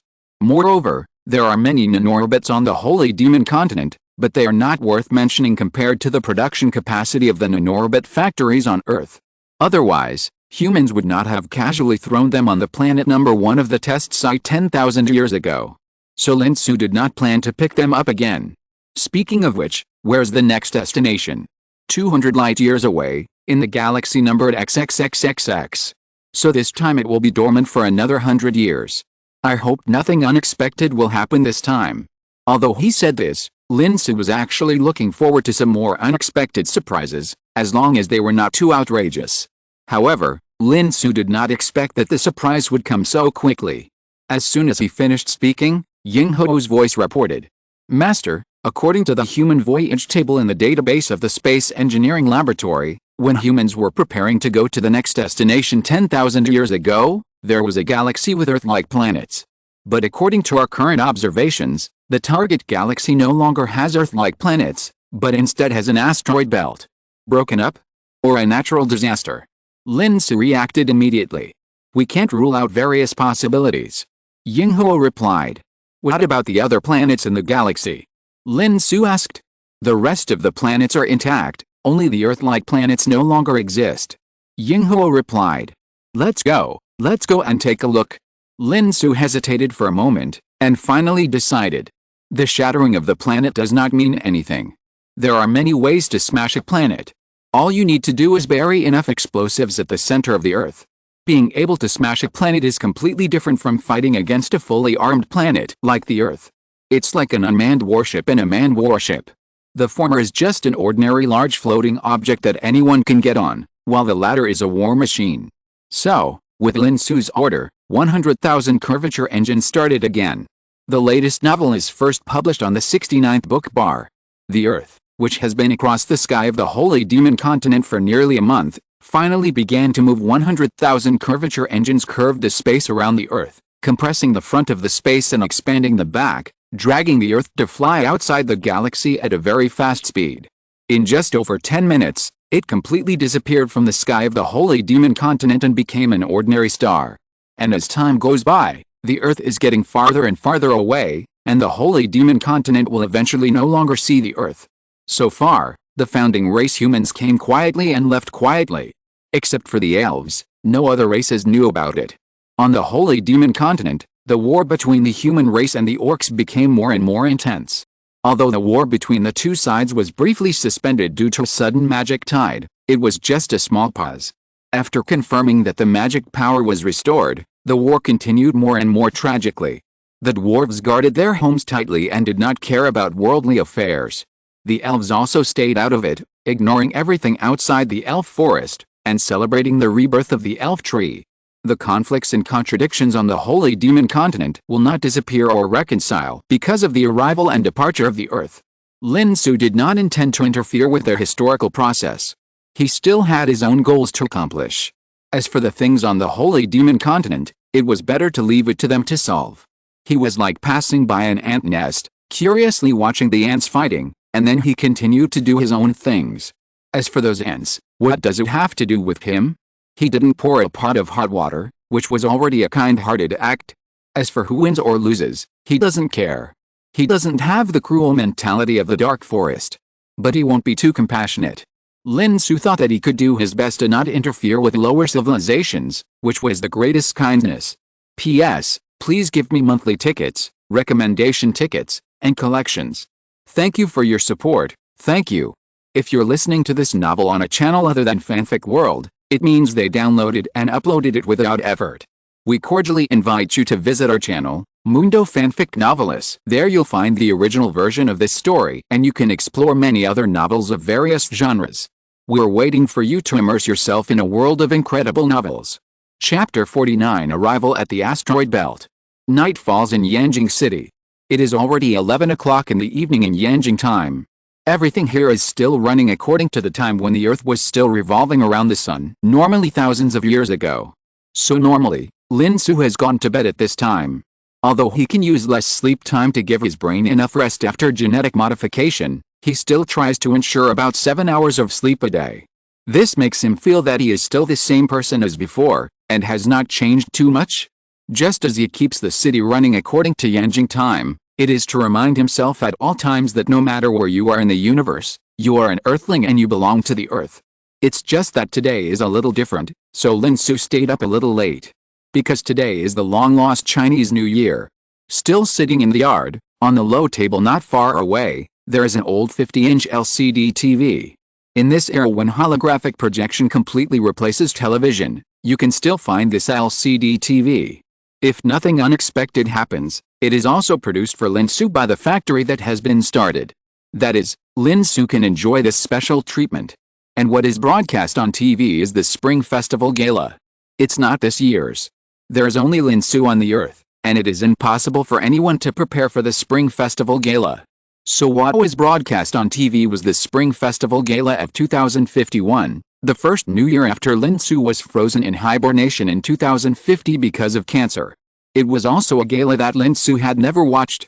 To be honest, after Lin Xu grew up, he basically didn't watch the Spring Festival Gala properly.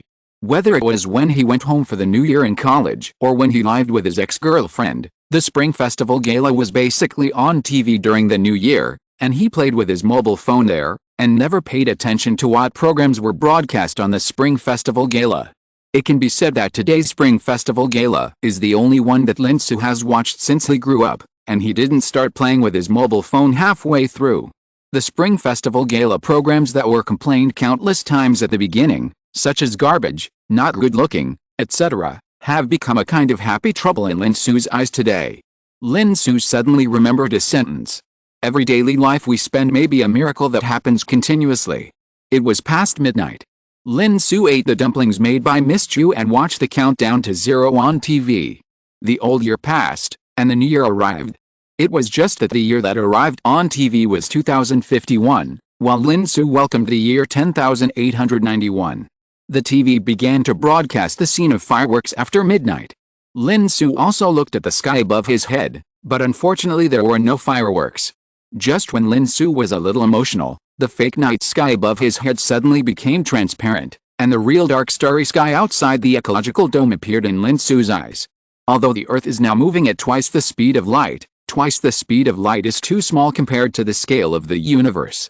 Therefore, the starry sky will not show signs of shaking due to the rapid movement of the Earth itself, but will stay steadily in the sky, but the position has changed significantly compared to when the Earth was still in the solar system. The fake sky just now, the simulated starry sky of the Earth era, the clearly visible Big Dipper, etc., have all disappeared in the real sky now.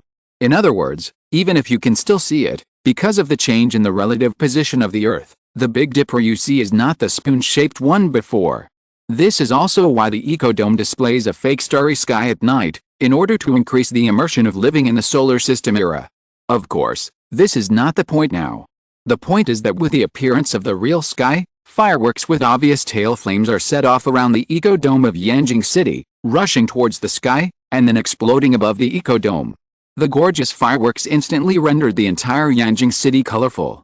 Even the entire Yanjing City turned off the lights to match this moment. Lin Xu looked at all this in surprise. "Master, Happy New Year," Miss Qiu said behind Lin Xu. "What is this?" Lin Xu was puzzled. "I arranged it. Do you like it?" Miss Qiu's voice was still calm, but Lin Xu seemed to hear the tension in it. "I like it very much, thank you." Lin Xu smiled from the bottom of his heart. Miss Qiu also laughed, and the smile was light, happy, and a little relieved. Before doing this, she also thought about what to do if Lin Xu didn't like it, but she still did it. Some were impulsive, and some were not in line with rational thinking. But she still did it. Lin Xu felt relieved. It was not just the fireworks, but also that Miss Qiu was finally becoming more and more like a human being. The latest novels are first published on 69 Shuba. She is no longer rational in everything, and occasionally does some emotional things. This is good. Well, the new year is over, it's time to go to bed. Lin Xu stretched. What he meant by sleeping at this time was naturally not just sleeping, but entering a hibernation chamber to sleep. The Earth has been sailing for many days after leaving the test site planet number 1. At this time, through the ashes of the fireworks, Lin Xu can still see a corner of the sky, the test site planet number 1, which has become so small that it has become an ordinary star because of the distance. After a while, I am afraid that even this star will not be visible to the naked eye. After all, the universe is so big that a star that can be seen at a far enough distance must at least be a star. Test site planet number 1 is far from being qualified. Just like that, after leaving the test site planet number 1, Lin Xu waited for a few more days, and after the Chinese New Year, he entered a dormant state again. After Miss Qiu closed the dormant chamber for Lin Xu, she also began to sleep in the dormant chamber next to her. Miss Qiu, who had undergone a new genetic transformation with Lin Xu and also gained a lifespan of 5,000 years, theoretically had to accompany Lin Xu for his entire life. So when Lin Xu was dormant, she had to dormant as well, to ensure that the degree of physical aging of the two people was basically synchronized. Until 100 years passed again. Miss Qiu was awakened by the intelligent quantum computer Taiyin on duty 10 minutes ahead of Lin Xu. Then Miss Qiu came out of the dormant chamber, sorted out the current state a little, and then woke up Lin Xu. "Master, you are awake. The current time is 10,991 in the departure calendar. Your dormant time has ended. After 100 years of sailing, the Earth is about to arrive at a target galaxy. Later, the intelligent computer Taiyin on duty will report the latest intelligence to you," Miss Qiu said after Lin Xu opened his eyes. "Thank you for your hard work." Lin Xu walked out of the dormant chamber. After stretching a little and feeling that there was nothing unusual, she walked out of the hibernation room and asked, "Taiyin, report the latest situation." "Okay, human Lin Xu, I will introduce you to the latest information collected about the asteroid belt." Miss Qiu followed behind Lin Xu, as always.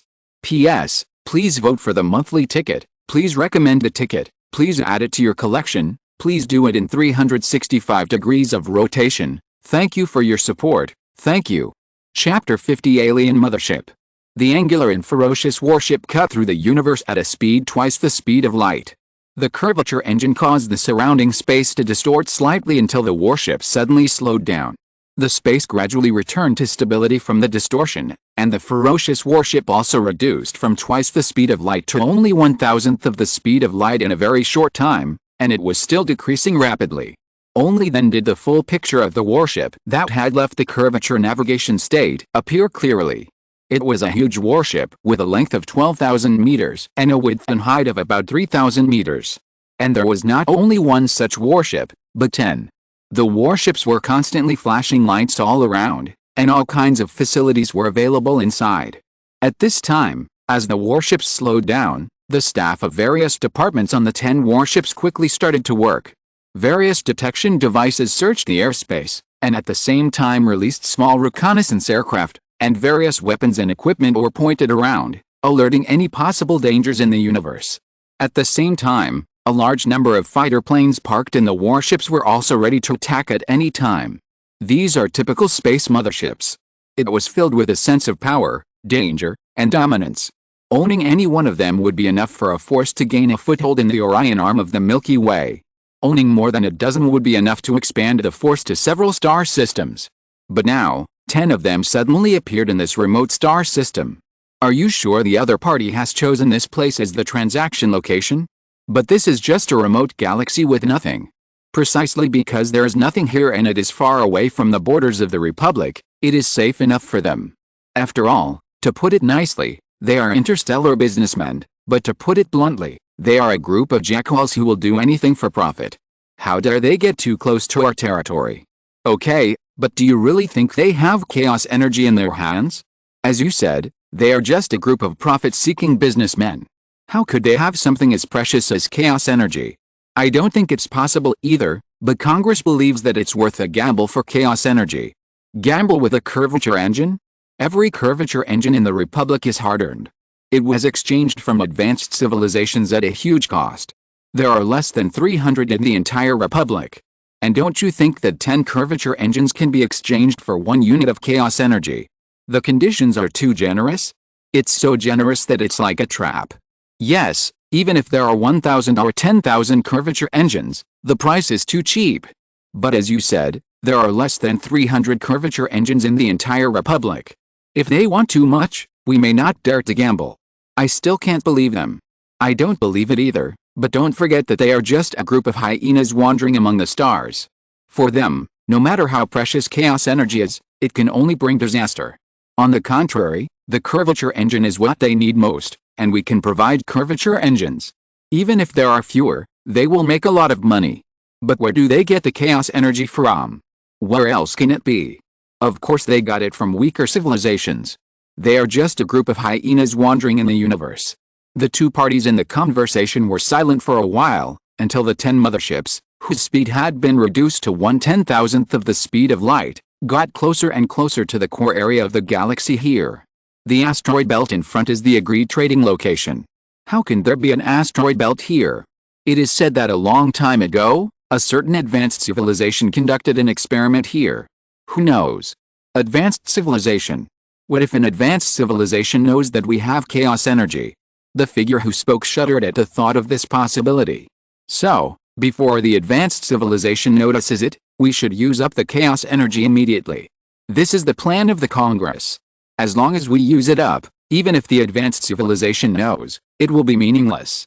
I hope they really have chaos energy in their hands. Not long after the 10 motherships arrived at the asteroid belt, there were also 10 warships in the other direction, coming towards this galaxy at twice the speed of light. However, compared with the previous 10 neat and uniform warships, these 10 looked much more messy and dilapidated. Although they were all warships with a length of more than 10,000 meters, each of these 10 had a different shape. Some were rectangular, some were triangular, and some were even diamond-shaped. At the same time, the warships were also equipped with various miscellaneous equipment that did not match the style of the warships themselves. At first glance, they were dismantled and installed from other warships. The latest novel was first published on the 69th book bar. To put it bluntly, it was a hodgepodge. Just like this fleet, it was also a hodgepodge. This was indeed the case. These 10 warships were already independent forces, and this time they just got together temporarily to do a job.